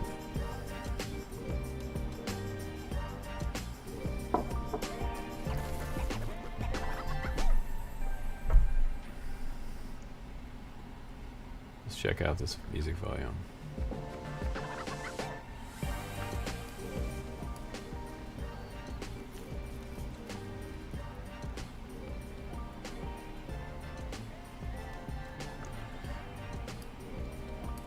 I feel like some people have weird computer speakers because one person will say one thing and another person says another. And then some people are wearing headphones. All right, Luis, take care, bro. Let me get you some numbers real quick, Luis, while I got you here.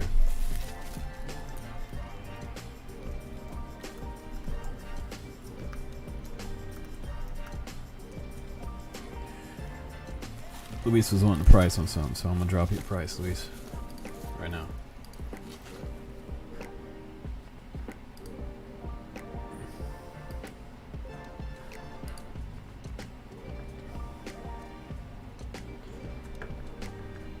Luis went and do 70 on that. So 70 for you, Luis, if you're still here, bro.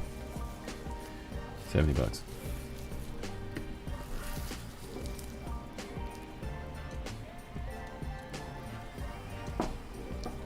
Thanks, Shiloh23. Got a new mic. I was using my MacBook Pro mic and it sucks because the fan kicks on and then it like someone said, it sounds like I'm in a rainforest. Today I have my little heater going, so it might be a little bit of extra noise, but try not to freeze my ass off out here. Blink 5 times if you need help.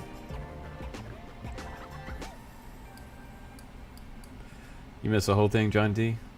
Not yet, bro. Still going. We've been live stream almost 2 hours now. Doing a lot of stuff here at the bench. I need to find a USB cable so we can update this doppelbanger together. So I'm going to get this thing working with the radio. We bound it up. It's bound, but now we need to set it up in betaflight. And I wanted to show some of that to you guys. So I'm going to try to let's open up betaflight real quick. It's either one, Luis. If you want the ELRS or you want the foreign one, I got both here. Whichever one you want, you can have it.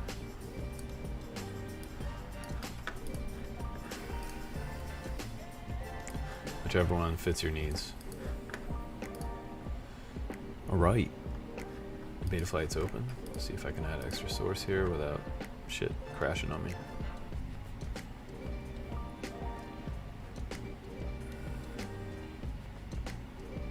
If anybody wants to collaborate, they want to join the live stream with their camera, I can send you a link and we can drop you in on the podcast. So QuadPod is an open forum. You can join us and you can join in the chat real time. Kind of like TikTok where you can like bring in 3 or 4 people. I can have 3 or 4 of you guys right here on the screen. We can all chat, chill, drink, shoot the shit. That's why it's called the pod, because we can bring you in. Some people don't want to be on camera, I get that. You might be sitting there in your underwear, we don't want to see that.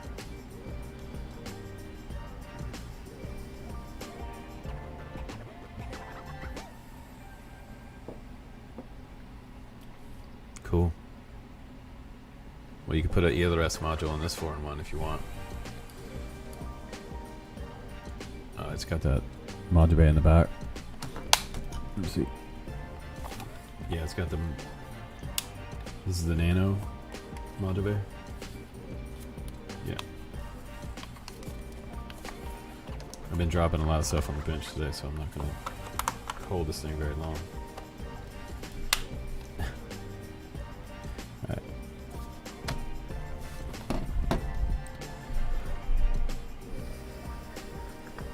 Okay.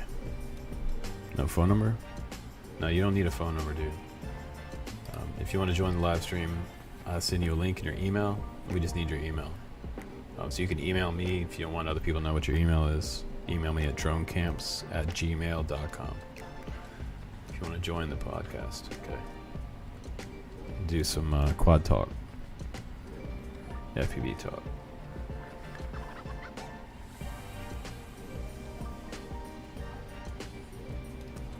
I'll do that for you, RC Moore. For sure.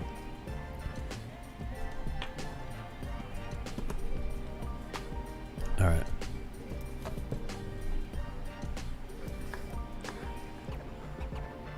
Let's see. I'm going to try to add a source here. I'll show you some betaflight.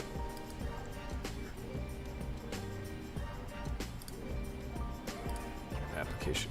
Okay.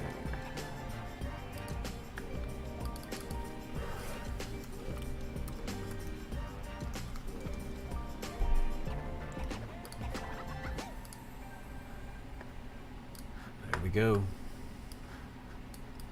There she is. So let's move this into play here. Sweep.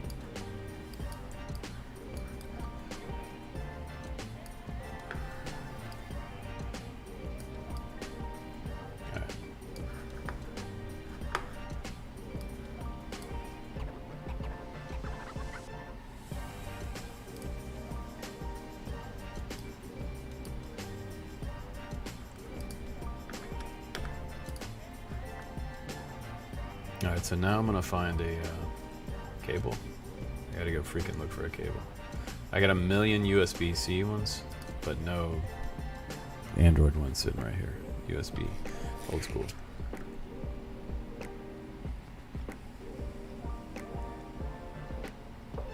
Thanks, RC Moore. We do have a Discord, but I'm trying to open up YouTube as our sort of live format Discord. We'll do this a couple times a week.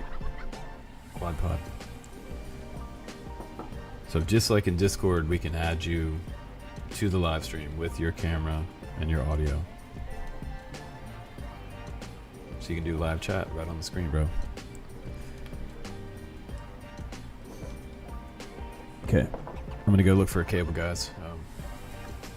Just give me 1 sec and we'll do some betaflight.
Alright, guys.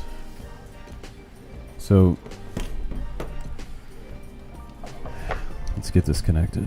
Hopefully this is a data cable. One thing you guys got to know, if you're a noob, there are basically two types of USB cables. Some of them will not hook up to flight controllers. It has to be a data cable. So if it's a dumb cable, like just a charger cable, and it doesn't hook up to betaflight, there's a few different things that could be wrong. You might need to install the drivers. You might need to have power to the quad. Most times you don't need that. Or it could be just not a data cable. And we're going to see if this is a data cable. I, like everybody else, has a million cables laying around. Unfortunately, some of them are not data cables.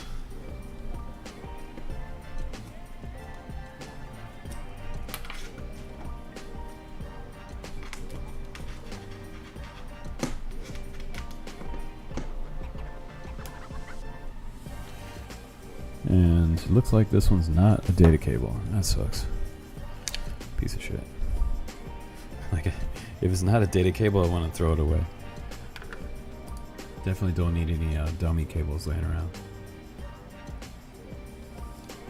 Welcome to the party, Ben.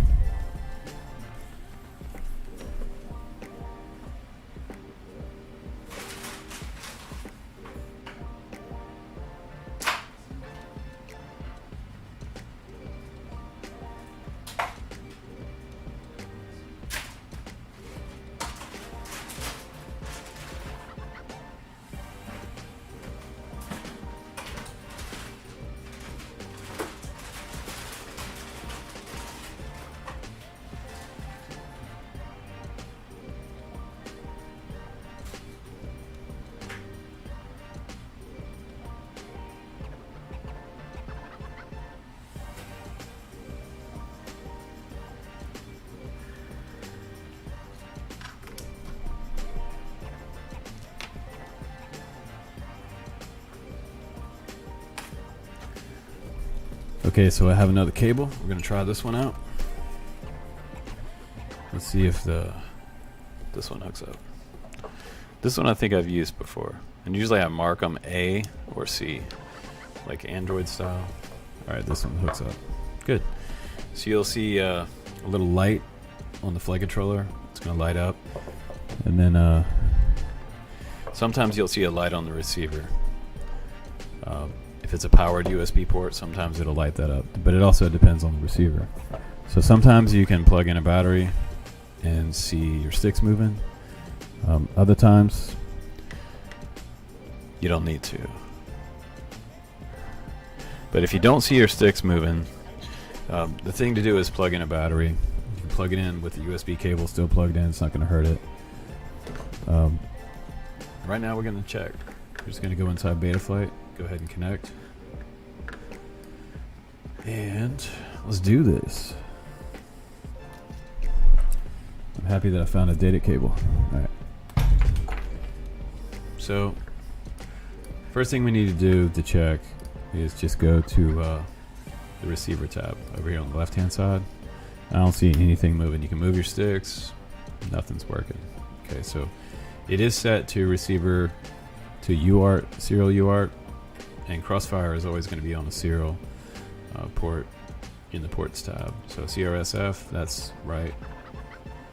And now you can refresh it. Sometimes that'll help you, but in this case, it's not on the right port. So that's weird. And looks like he has it set to UART1, which it should be. But then he has this MSP port right here on with nothing selected over here, so I'm suspect. Normally that would be like your but you don't have to have MSP on to change it to GPS or TBS Smart Audio or IRC Tramp. But don't worry about that right now. We're just going to get this receiver working. So configuration page, I like to use the ESC. And honestly, before I go switching the ports around, now what you want to do is you're going to go through all these ports tabs to figure out which port the receiver's on. And that's the first thing you should troubleshoot if your receiver's not working. But the first thing we're going to do before we switch anything from the stock setup is plug in a battery. Okay, so now that might change everything, because that's going to light up my ESC back here. I've got a green light on the TBS Crossfire receiver. I go down the receiver tab and look at that. Okay, I got one aux 3 that's whacked out right there. But everything else should be moving now. So if you grab the sticks, Neil should have had this set up properly because he's the one that soldered everything up, and everything looks good. So roll should go left like this. This is the right stick on the roll axis, which is aileron, left and right. That's right. So next one down is pitch, and that's also elevator. And when you press up, it should go this way past 2000 and go back down, and then come back to around 1500. The next one is yaw, which is also rudder. We're at 1500 mid stick. Go over to the left, it should look like that. To the right, look like that. And the next one down is throttle, which is T. AETR is set up here, and that's good.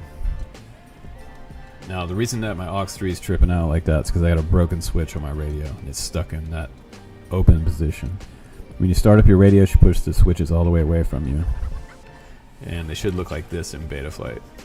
So my first switch is going to be my arm switch, which is my large tall switch, which is SF on the TX16S, and SF is right where my index finger is, so I can switch that. I can see that's good. All right, and the next switch is going to be SE, which is aux 2. We're going to set that as the flight mode switch on the Doppelbanger. And then SC is number 4, and I can't get to my aux 3, so I'm screwed there. But if you had your radio, you could put something on aux 3. Mine's just broken. I need to replace the switch. Alright, so I'm going to check the failsafe. That's the next thing I'm going to check. That's set to drop. That's good. What else? Yeah, the new Betaflight's nice. Nice UI here. We're going to turn down the minimum cell voltage, and I'm crazy. I turned it down to like the teens. But I'm usually landing before I damage a pack. I just hate the warning cell voltage popping up on the screen. Just annoying me. So I'm going to tune that way down. And if you're flying a Lion, I want to show you something real quick. Make this full screen. You can turn your minimum cell voltage down to around 2.8 volt. If you land at 2.8 volt with a Lion pack, this is crazy. You could even fly it down past 2.8. As long as you have a landing voltage above 2.8, you could go even a little lower, but I wouldn't do it. The pack will be hot. You want to be close to home at that low voltage. But with a Lion pack, you can run it down to 2.8. When it lands and you turn the motors off, your resting voltage is going to actually come above 3 volt. So Lions can run much lower per cell voltage versus a LiPo. A LiPo, you don't want to run it down, ever run it down that low, because your pack's probably going to catch on fire at that point, at that kind of voltage, or start to swell. You're just going to punk the battery. But with this one, I'm going to set it to 317, because sometimes on a throttle pitch, if I bump the throttle to max, sometimes the battery will do what we call sag out. And when it sags out, it's going to throw a warning up on the OSD saying, hey, low voltage. And so every time you go to do a high throttle maneuver, it's like, low voltage. Johnny D, yep, I started with Clean Flight too. We come a long ways in Clean Flight. Numeric UI, much different. Now we have this pretty display here with colors and icons, a moving quad. I was blown away when I first opened up Betaflight, back in the day, and there was this type of setup here. I'm just going to check the, it looks like, so if you set your quad flat on the bench and it looks like this right here, looks wrong. So you're going to check your quad direction. You're going to reset the Z axis. Okay. And the next thing, you're going to calibrate the accelerometer. Make sure your quad's flat. It's not sitting on any wires or battery cables. So I'm going to go ahead and calibrate the accelerometer. That brings it back to flat. So now when I take off, it's not going to be leaning one way. Some guys start to try to trim their quadcopters out. You don't ever want to put trim on your radio flying an FPV quad. So now all my directions are good. Left, right, forward, back. I'm good. And on Neil's website, he says that the Doppelbanger set up for props out configurations, reverse prop order. So that means that the right rear prop would normally be turning to the right. This prop right here. So that prop's going to be turning to the left in this situation. You can check it inside the motors tab. So go here to the motors tab, and you can see right here it's reverse. It even has little tiny red letters that says reverse. So that's turning to the left. And a traditional setup is right turn rear. I always say like RRR to remember that. Right turn rear. And then directly across from that, it's going to be the same motor direction on the quad, the True X, or a dead cat, or pretty much any quad type of setup. So this is a props out, supposed to get you out of a tree a little bit better. If you're up in a tree, this will kind of push you out of a tree branch, instead of bringing props in, which, you know, hugs on things if you power up. Most of the time I'm not trying to throttle out of a tree, but it's a thing. I've done it before. You can burn up your ESCs doing that, so you have to be careful.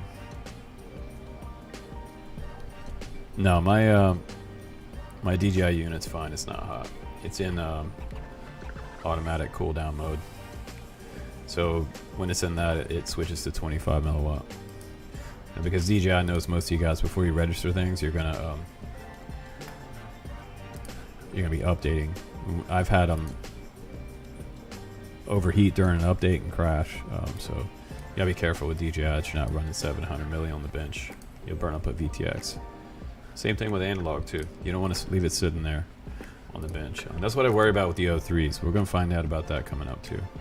This is an original air unit on this quad.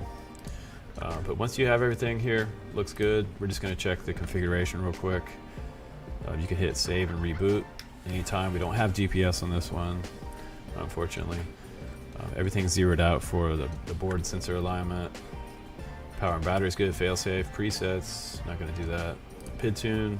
This is already PID tune. This is a factory PID tune from Catalyst Machine Works. Receiver's good. We did that. We need to check out the modes. That is not where I want it to be. So right now it's on the wrong switch. It's over on my SC switch, and I want it to be on SF. So I'm gonna scooch this over here all the way to the end. I'm gonna change this to aux 1. So the way you figure out what aux is what aux in your radio, you have to activate a switch inside your Edge TX or OpenTX first. Once you do that, then you're going to see stuff moving inside the receiver tab. So when I switch my SF, which is aux 1, you'll see it moving there. So now you know that's your ARM switch. Save that, go back to modes, move your switches again, and you can see that that's aux 1. So if it was set to aux 2, for example, if you're a new guy, look, it doesn't work. Okay. So go back to aux 1, and I didn't even save yet, but it's working. You used to have to save before it would start working, but now the new Betaflight actually shows you it before you have it saved, which is nice. So angle mode, I'm not going to add. I'm just going to go pure acro here. We're going to take off an acro, fly an acro, land an acro. I do want a beeper on there, so I'm going to add a beeper. I'm going to put that on maybe aux 4, since my aux 3 is broke. And test that. It works. Cool, cool. And that's the ESC's chirping there. Pre-arm, oh my god, I hate that shit. Take that off there. I hate pre-arm. That makes me not be able to arm. I hate that shit. Alright. So, looks good. OSD. Really quickly, and we're going to register with DJI. I don't really want this average cell voltage. I'm going to take that off. I want the total voltage. So battery voltage, check that, move that out of the way down there. And with DJI, I can kind of just be in the middle of the screen here. The D-banger, I like that. I'm gonna turn off the warnings. I hate the warnings. I'm gonna turn on timer 2. Oh shit, what happened? Just disconnected. Wow, that was weird. We got like a failure of data. Okay. Alright, so timer 2. That one shows up. Just make sure they're not on top of each other. If they do, they'll disappear. Alright, so my quad's been on for a while, so now I'm going to save that, disconnect, and now we're going to go into go inside DJI. Firmware, update that, activate it. You have to activate your DJI module. It's kind of annoying, but that's the thing. Alright. Hopefully you guys learned a little bit. It's that quick setup. The infinity symbol. Alright. Yeah, iNav is kind of a pain to learn. There's a learning curve there. Okay, let's switch this over to... so whenever you're doing any work on your DJI module, you want to quit betaflight. Make sure that's not hooked up. So going to open up DJI FPV Assistant. Say allow incoming connections. Sign into your account. You're going to have to sign up with DJI, of course. They want all your information. Now we're going to make this screen DJI for you.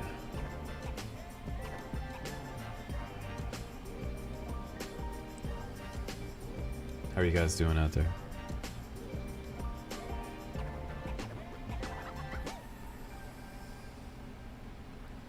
Alright, so where is DJI?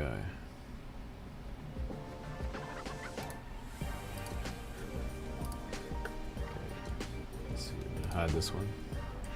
Just gonna make a new one. Window capture.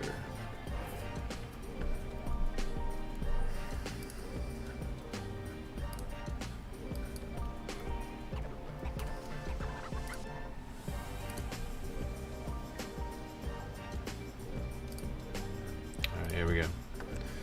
So at this point, you do need to have a battery hooked up for this to work.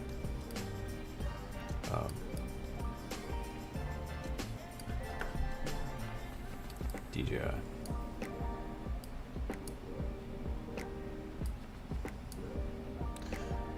And this is the FPV Assistant 2 DJI FPV series. And then for this, we need a USB-C, of course, a different cable.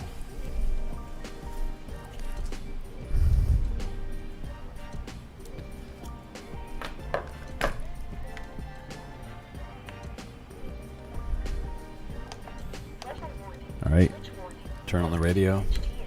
Welcome to Edge TX. We're using Edge TX exclusively now. I haven't used the OpenTX now for about a year and a half, probably.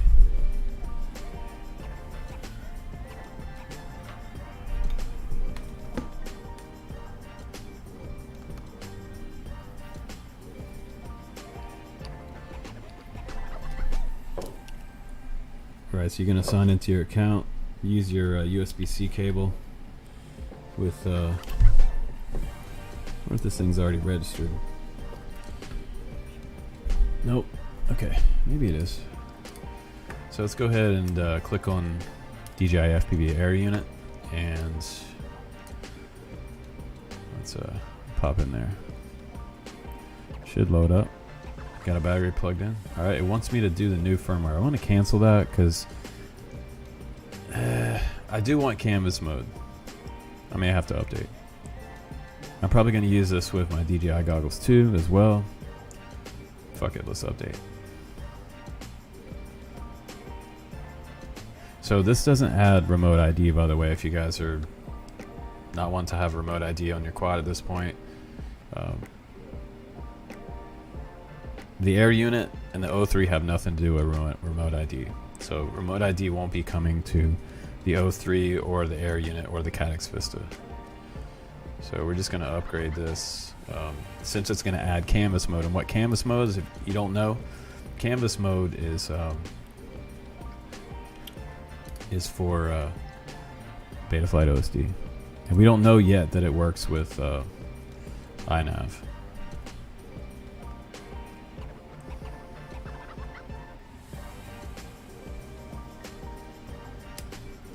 I am 5'10". On a good day, I'm 6 foot. I'm not a short streamer.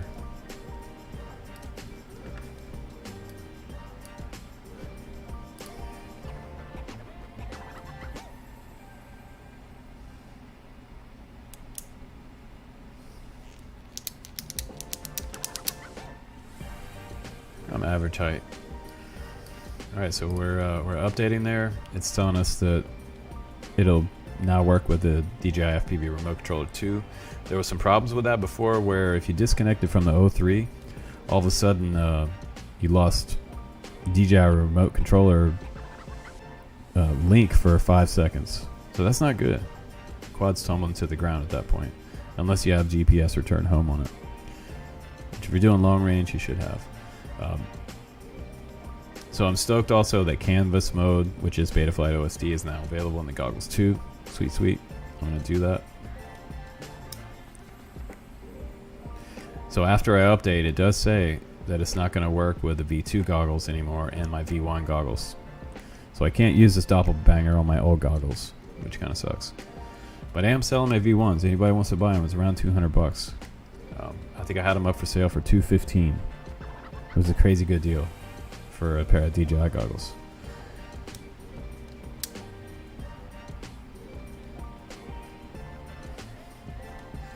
They updated the air unit light to make sure that both the goggles from controller powered off before updating the air unit light. Do not touch the air unit.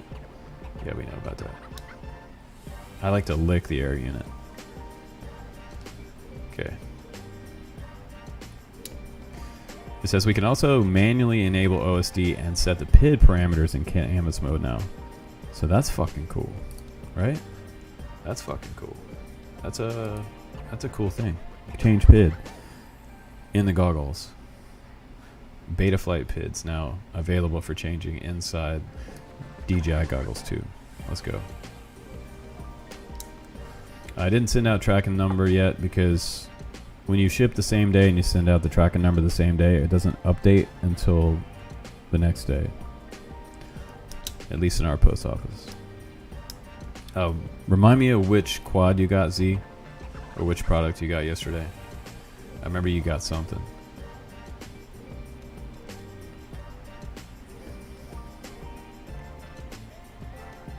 Alright, now it's updating 20%. Let's go. Let's go, DJI.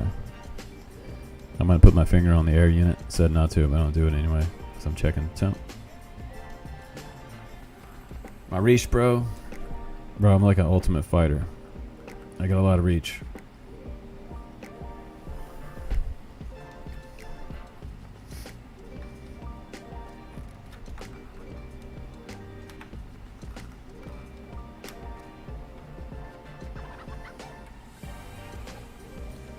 But I'm definitely not a fighter. I'm 11, not a fighter.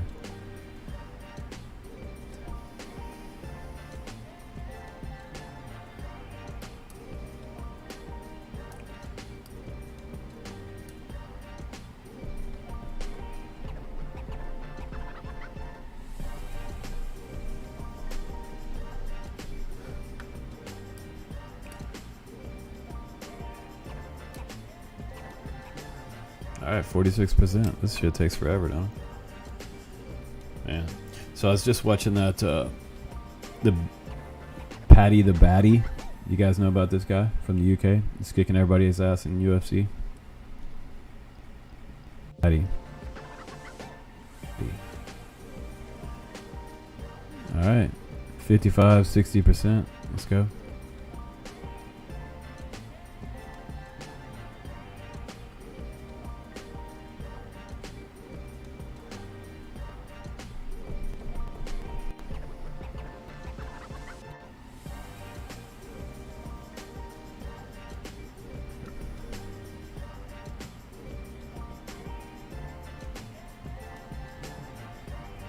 You got somebody having math class. 70%, come on. Alright, it's almost done.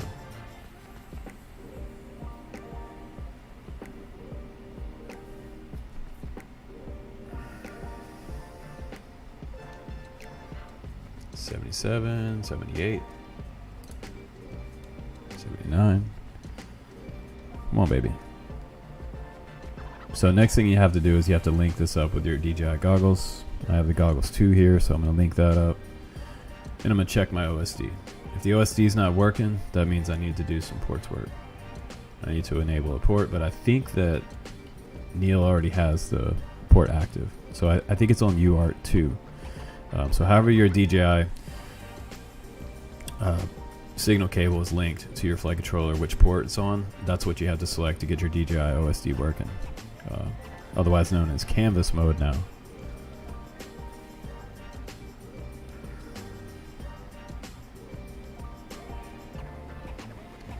Oh, Patty the Batty got beat? Dang. You won't be doing any victory dances after last week. He took like a 10-month hiatus or something like that.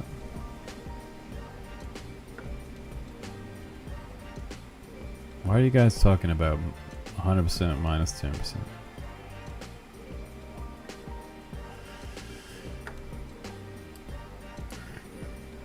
I have not tried auto land yet with return home for GPS and Betaflight yet, but I'm super option. Cool. I love that.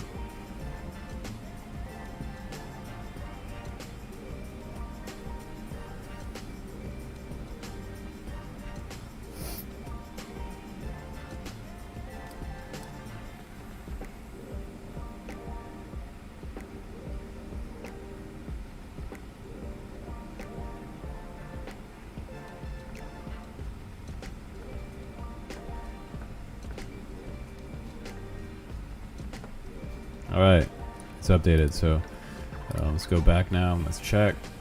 Should have the latest version on that air unit. Super nice, but you know what it did also with the latest update to the air unit? You know what sucks? The DVR doesn't work anymore. Somehow the DVR is disabled. But it will now work with my goggles too, so I'm happy about that. And it really doesn't matter because the DVR on the goggles 2 is 1080p.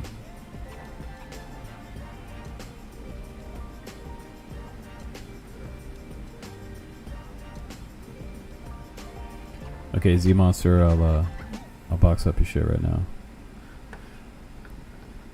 I'll box up your Fat Sharks. Just want to make sure that you send me a note when you pay me on PayPal. PayPal?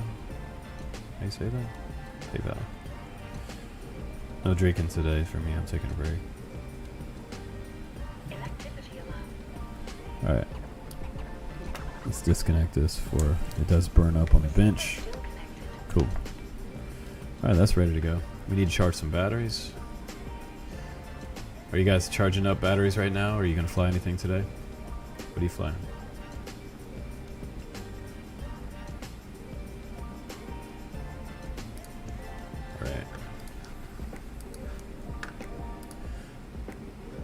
So it's a good idea to close Betaflight when you're doing DJI system for some reason, because they both call up USB ports and sometimes there's some connection glitches or errors. So run one or the other.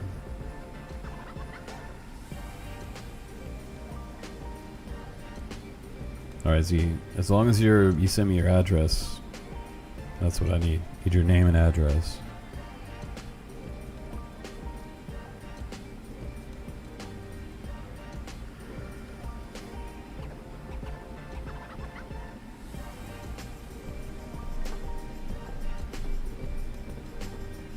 Okay. Well, that doppelbanger is about ready to go, you guys. Just need to put some props on. I always do a hover test too before I FPV. So if you're a brand new guy, you want to like line of sight, fly it first. Just hover it off the ground, and you don't have to have an acro mode. Just put it in stabilized mode, and do a hover test first. First and foremost, just to make sure you got your damn props on right. Because as many quads as I've set up, I have put my props on wrong before. So I don't recommend putting your props on until you're outside, like ready to fly this thing. Don't do any Betaflight props on.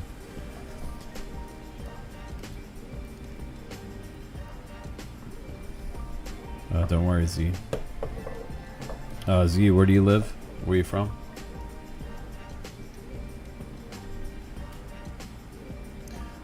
Yeah, BWNZ. Seems like Patty gets the head in the way if you know, quite a lot. Gets the head in the way. You got a big ass head. You gained a bunch of weight too. Dude looks like a truck driver.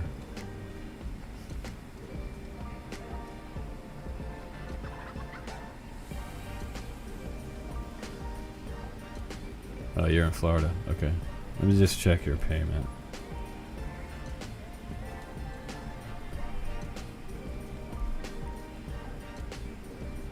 You get your props on 90% of the time.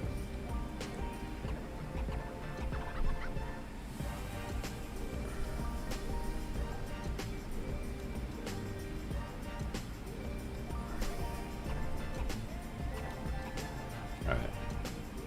Let's see.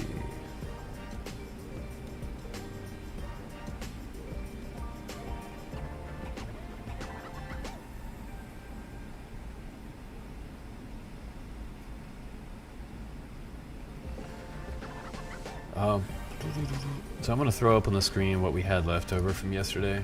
If anybody is looking for a quad, this is what we have right now.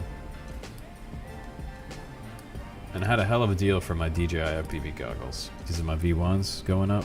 And with all the new firmware updates and stuff, they have more functionality, which is sweet. But since I have the goggles too, I just don't have a use for them.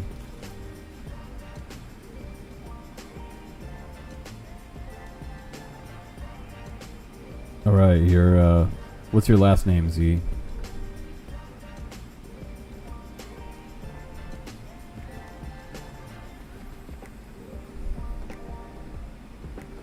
Wow.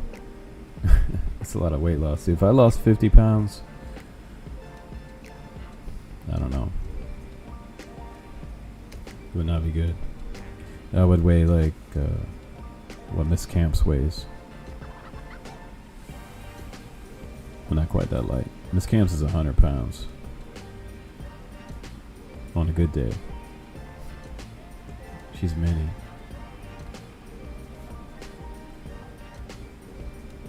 Alright, let me grab your fat shocks. Mr. Rosello.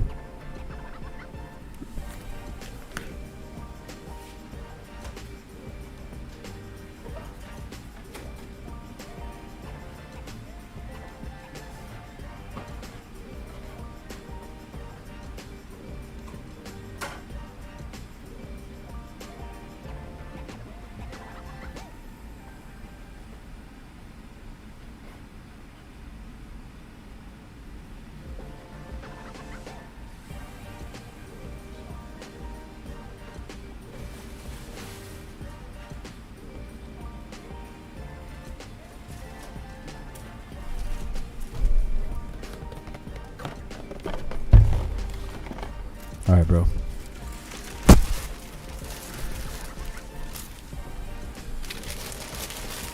Alright, so if you just tune in to Quad Pod, you're wondering what it's about. It's an open forum chat podcast that so we call it the pod because you can join in. You can broadcast with me. You can hop in here. We can show your camera. We'll be able to hear you talk. As long as you keep it drone oriented or, you know, talk cool shit with the rest of us. And your vibe is right. I won't kick you off.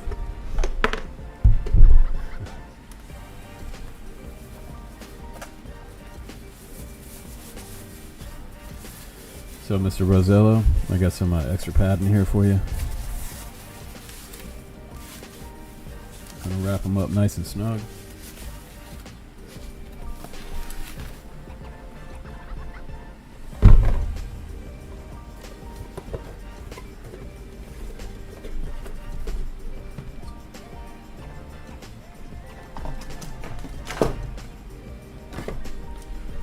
So before I go fly today, I want to go drop some of this stuff in the mail. Not everything's going to go out today. What doesn't go out today will go out tomorrow, guys. But if something yours goes out today, I'll send you a tracking number.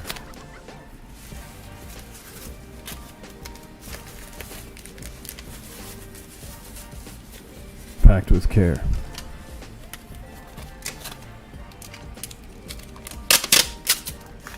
So who's flying today? Who flew?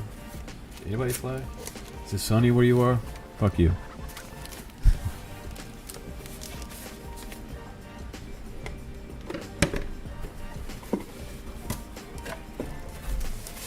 You guys down in Florida. This is Z. Z Monster, I bet it's sunny where you are. Mr. Camp stickers. No, but I need to get some camp stickers, and I want to do some hats with just like the word camps. Like, camps.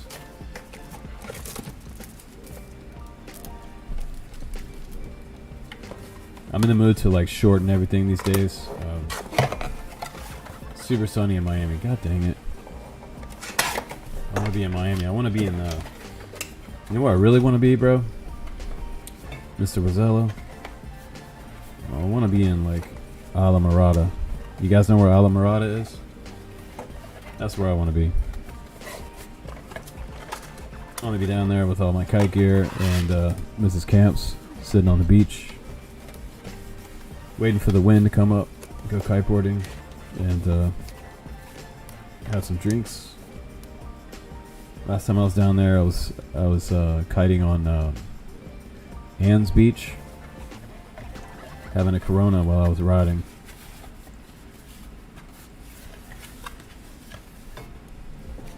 Probably get a ticket down there now for drinking and kiting at the same time. Because I think they deemed kites a water vessel. So, Jesus, can't do anything anymore without getting in trouble.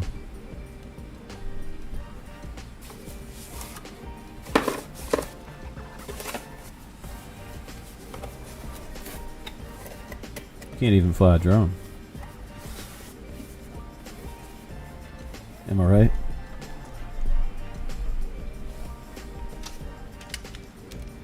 Yeah, I would love to be doing anything in Alamorada. I got a friend that lives down there year round. He's always posting pictures on Facebook. Him and his girlfriend. He does kite lessons down there. Used to. A lot of people don't know this, but I used to be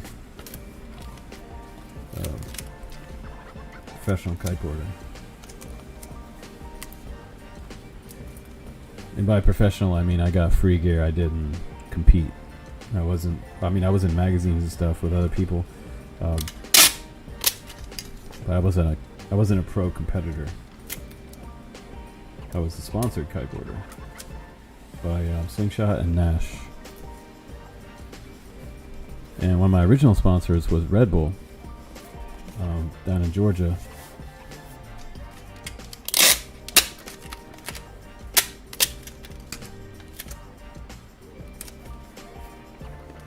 So my email down there at the bottom of the screen is corekiteboarding@yahoo.com.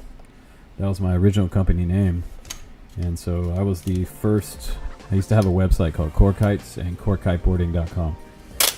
And this guy from Germany emailed me and he said, "Hey man, I'd like to buy your website. Give you $500 for that website. I'm just gonna make a few kites for my friends." And he ended up making like an international company named Core Kiteboarding. And what's funny is I met him at a kite event in North Carolina. And my old boss from Real Water Sports, I used to be the media guy for Real.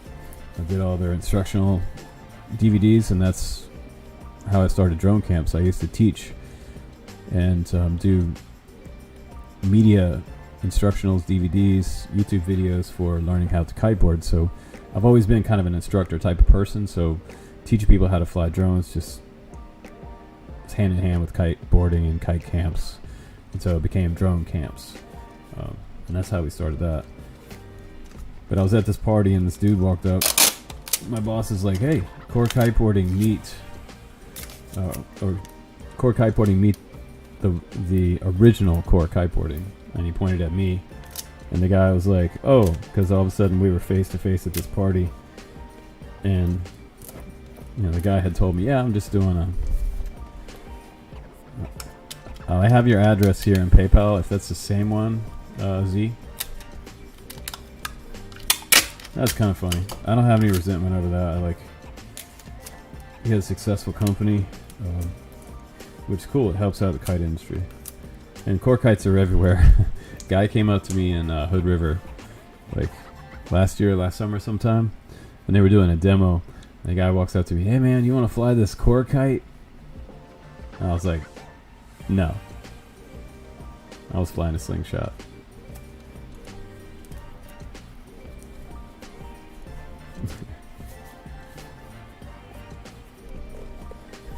I'm good.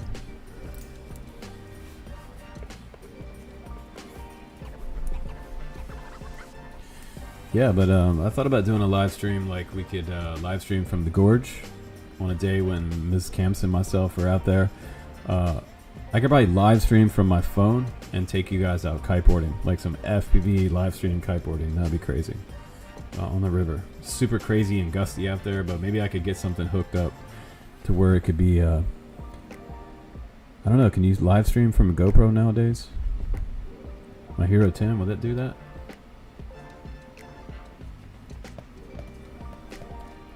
Yeah, it's 300, Mr. Z. That's what I'm writing on the box right now. Going to Florida. Hialeah, Florida. I don't know if I said that right. First name starts with a Y.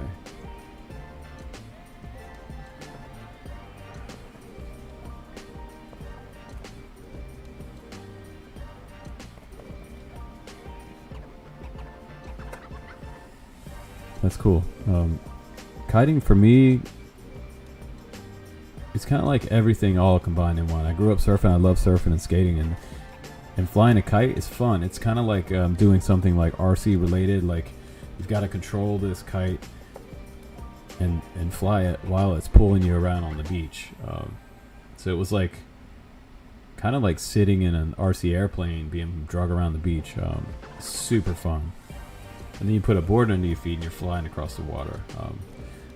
And my favorite place to be is not flat water. I like to ride waves. So I grew up riding waves on a surfboard, and so for me, I like to have a surfboard under my feet, and that's what I mostly ride. I ride a 4-foot 10-inch surfboard, sitting right over there.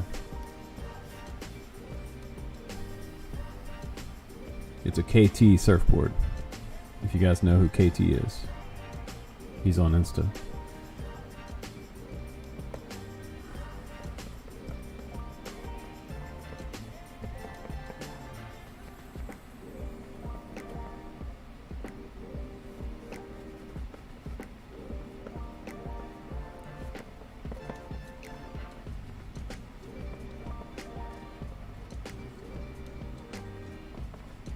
I'm wondering, Mr. Z, are you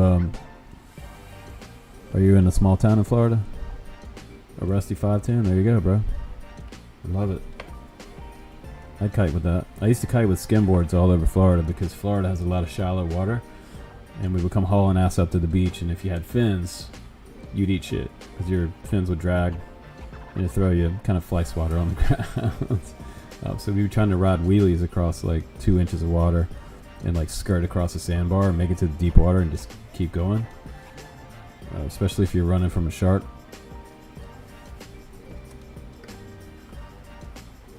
But I had so much fun in Florida. That's where I learned how to kite, in Jacksonville. And now I'm in cold ass Oregon.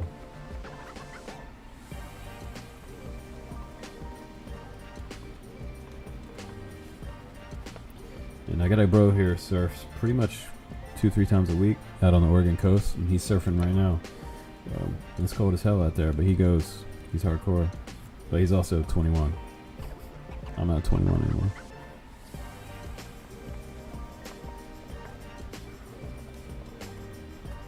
It's a couple hour drive from Portland, but it's worth it. I got some spots out there we want to go next year. We do some FPV tours. Take some guys out flying around the state. Just do a day trip. We don't have to camp overnight. but just do like a day trip.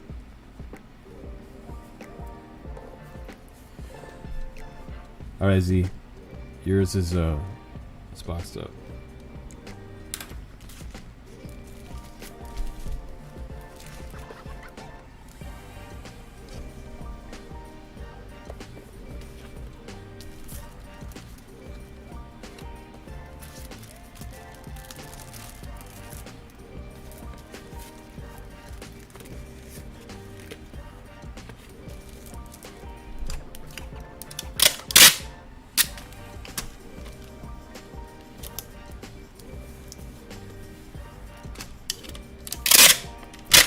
So now all I gotta do is, so we gotta set up this doppelganger. Get this up, run in with the Goggles 2.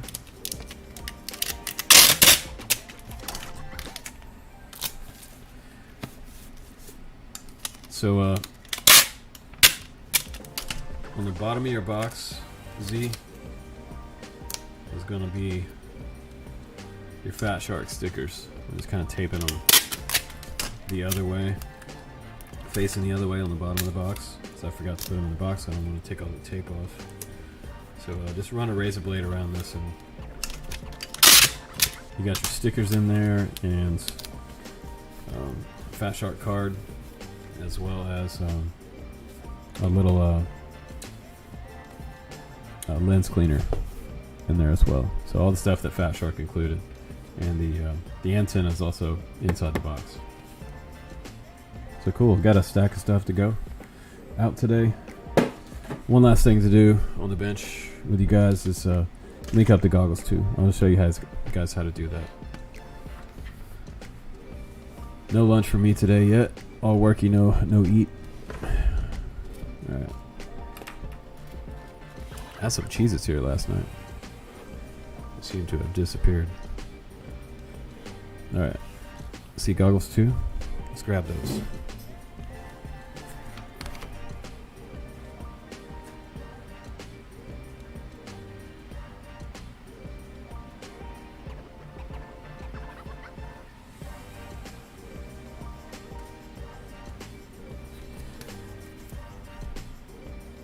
I think they're in my car, so I'm gonna I'll be right back. I'm gonna go grab those.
All right.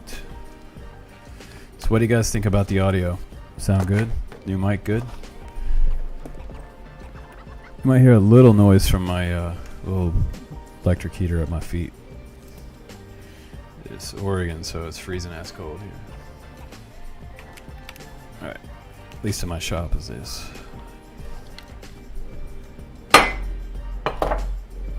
Okay. Goggles 2. Hope I don't need to I probably need to update those too, damn it. It's probably gonna tell me that I need to update. Let's see. We'll see. We'll see if it just links up. Got a 6S battery here. Plug in the doppelganger. You gotta laugh every time I say that. Alright. Let's go. You can't get that song out of your head. Alright.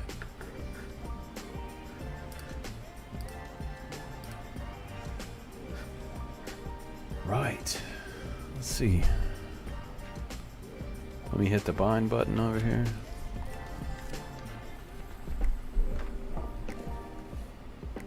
Oh my god. Alright, there it is. So you should really do this with like a bamboo skewer, but I'm gonna cheat. I don't know if this is gonna work or not. It's probably never use a pair of snips for this. Probably gonna damage the button. Come on, babe. Well, that's not gonna work. Shit.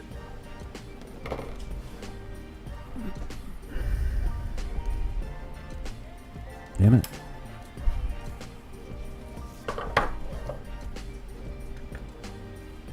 Turn the music off, bros. Alright. I think it was starting to drive me insane too. Okay. I need to figure out like a little playlist so that it like does a few different songs, which would be nice. So I need a maybe a driver will do it. Tiny M2 driver. Will that fucking press a button? Let's see. Trying to press a button on the air unit. Damn it, that's not gonna work either. It's gonna make me go find a bamboo skewer.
All right.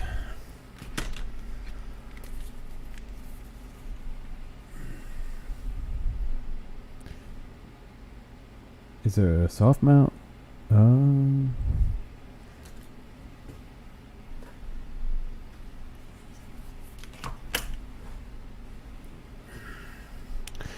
let you know in a sec. I have this quad sit on the bench on, so I need to get to binding this thing before. There we go. So you see a red light. Once you see that red light on the air unit, it's ready to bind. So press the middle button, the DJI goggles right here in the center. You hear it start to beep. And it shouldn't take long. And they're bound. So now I can turn on canvas mode and I should see my my OSD. Let's see.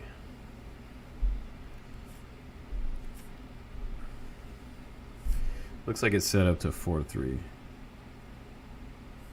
Go to status. It's already on DJI FPV air unit. I may need to update the goggles too. Damn. To get canvas mode, which is my focus mode auto. I'm going to turn that off. I hate focus mode. Broadcasting off. Okay. Settings.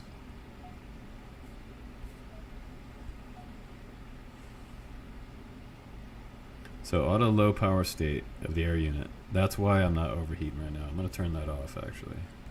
So that should put me in 700, but I should probably leave that on when I'm trying to update the goggles, but I guess I don't need to have the air unit on. Okay. Alright. So I'm going to need to update the goggles. So the air unit's bound up. That one's ready to go.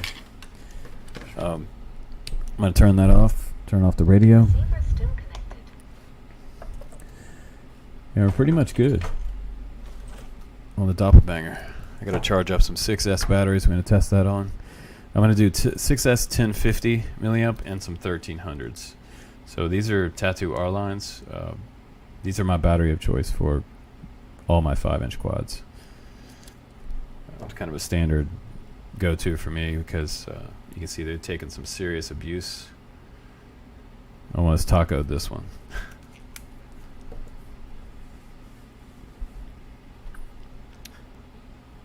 All right, we got the music off. You guys happy about that?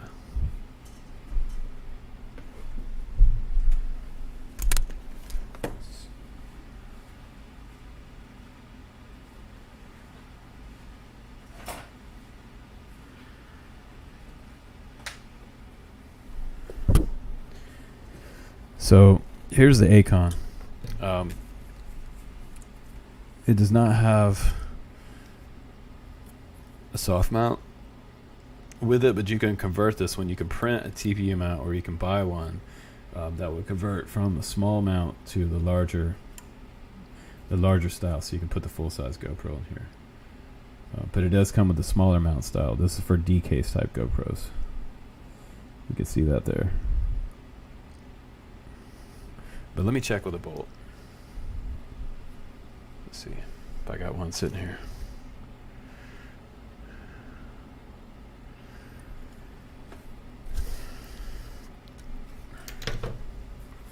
Because if a full-size bolt fits through there like a GoPro bolt, then yes, it will fit. But it is it's like ABS.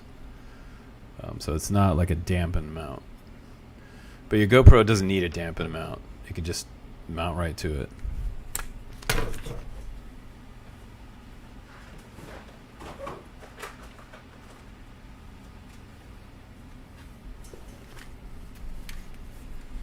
So let's check that. Let's check it. Yeah, it'll fit a full-size GoPro. So there you go. And it fits right there. It's not the small mount, it's the full size. Cool. That's nice. So this will carry a GoPro. Here are 8, 9, 10, whatever. This one's 210. Back into the Christmas sale. That one's not supposed to go on until the next sale. Next Christmas sale. Christmas sale 2. Quad shopping network. Alright, so let's update these goggles. Open up DJI. I'm going to do the Assistant 2.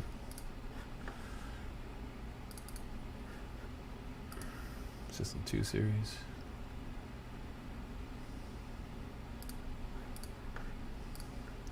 And I may have a different version than you guys.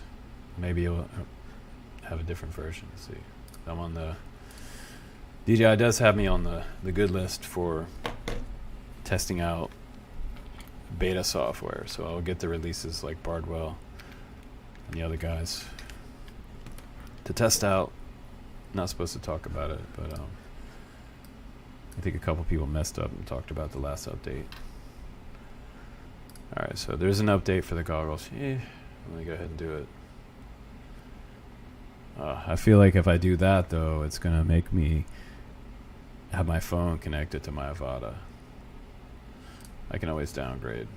So if you get stuck, don't worry about it. If you don't want to use your phone with your Avata, go back to the previous version. So we're going to start the update. But this is going to allow me to use it with the air unit that we just updated. I could probably use my V2s, but I'm not sure if they work with that firmware. So now it's updating. That's weird, this screen didn't update. So that's updating in the Assistant 2 Consumer Drone Series to the newest firmware. Let's see. That's weird that it doesn't update that screen. It just shows it not connected, but it's actually transmitting right now. Oh, it failed. Oh, beautiful. Okay. Let's try this shit again. Maybe they're too hot. I don't think the goggle should overheat. Okay, so upgrade, start update. It might have been the, yeah, it didn't download. Yeah, I've got the tester firmware. Now it's transmitting. Last time it was sitting at 0 transmission. Whenever it does that, it's failing. So then it just crashes and you got to start over. So reconnect the cable if it does that. Okay, now it's transmitted 100%. Now it's updating 3% done. I hate that when it first starts and it like freezes. It always gets to like 95% and then it'll freeze. All right, 4%. Wow, this is slow. What time do you think it have with a full GoPro, and which batteries would I recommend?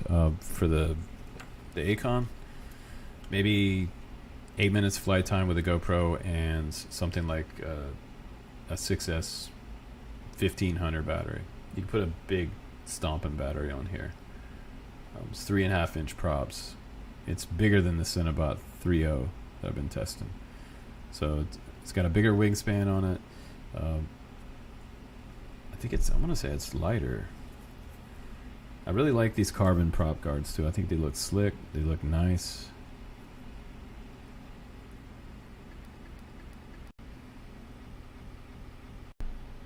Okay, 85% updated. The DJI V2s, they can do analog with the add-on module. You can put a receiver bay on there, and you can run analog alongside digital. All right, 100% complete. Sweet. Still doesn't show the screen for some reason. All right. Well, I know why it doesn't show. I think I know why.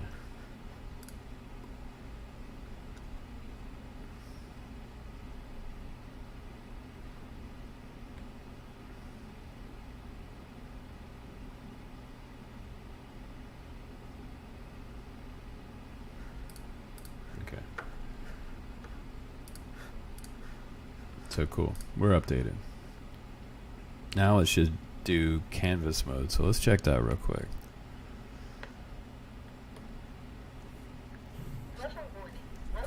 I was about to turn on the Acon. Doppelbanger gay today. Gay. Alright.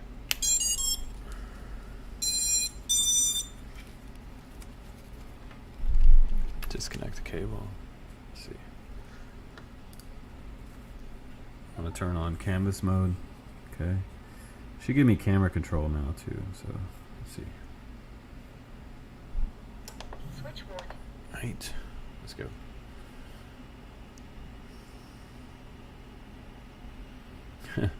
Brown's got the hip hop beat stuck in his head. All right. Let's see. Let's check canvas mode. Gonna swipe to the front.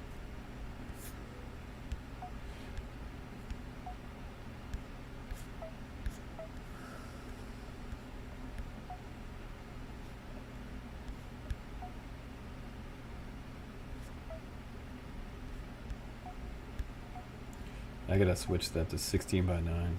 I like the 16:9 view. Okay.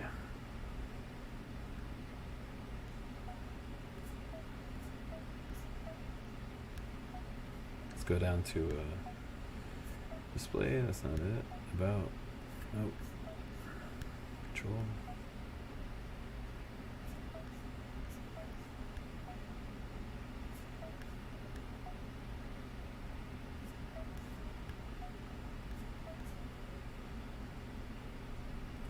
Okay.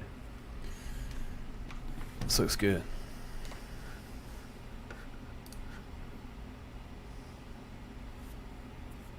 I said I was gonna turn on some Acon music. Dude, I haven't heard that dude in forever. Is he from Florida? He's from Jamaica. Alright. Quit.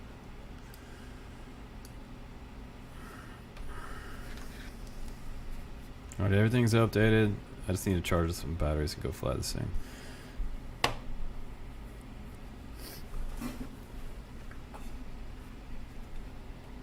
First I gotta go to the post office. So some of you guys are gonna get a tracking number today, and the rest of the stuff will probably go out tomorrow.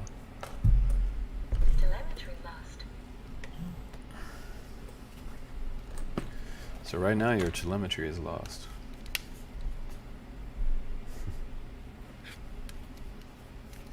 You'll get it back.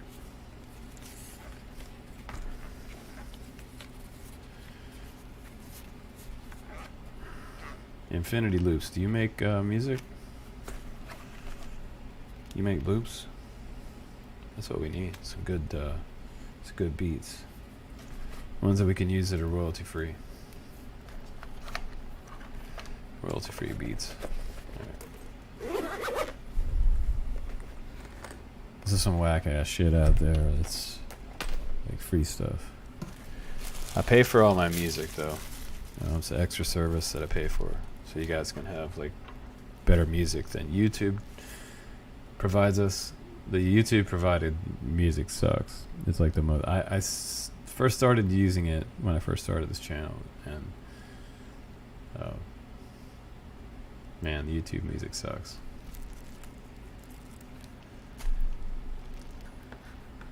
There shouldn't be any music on now. You can't hear any music.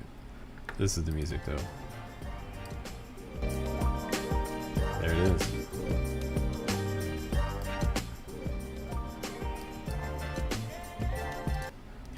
It's gonna be stuck in your head. Yeah, this is a sick drone, dude. It's gonna be fun. So this will be on the channel tomorrow, guys. Right now, my time is short. I got maybe a few more boxes I'm gonna pack up. I'm gonna put some props on this, take it outside, do a flight test, hover test, and then do some ripping and dipping. And yeah, guys, I'll see you on the next quad pod. All right. I'll let you know in the community tab. If you go to the Drone Camps YouTube page, check out the community tab.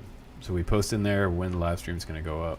If it doesn't get scheduled and you don't see it in YouTube or get an email, check the community tab. It should show up in your daily YouTube feed when you load up if you're subscribed on the channel. Elevator and porn music. Oh yeah. Should do a flight video with that music. Elevator music. Peace, guys. Take care. I'll see you on the next one. Alright, brother. Love you guys. I'll see you tomorrow. Or maybe the next day. Who knows? I'll let you know.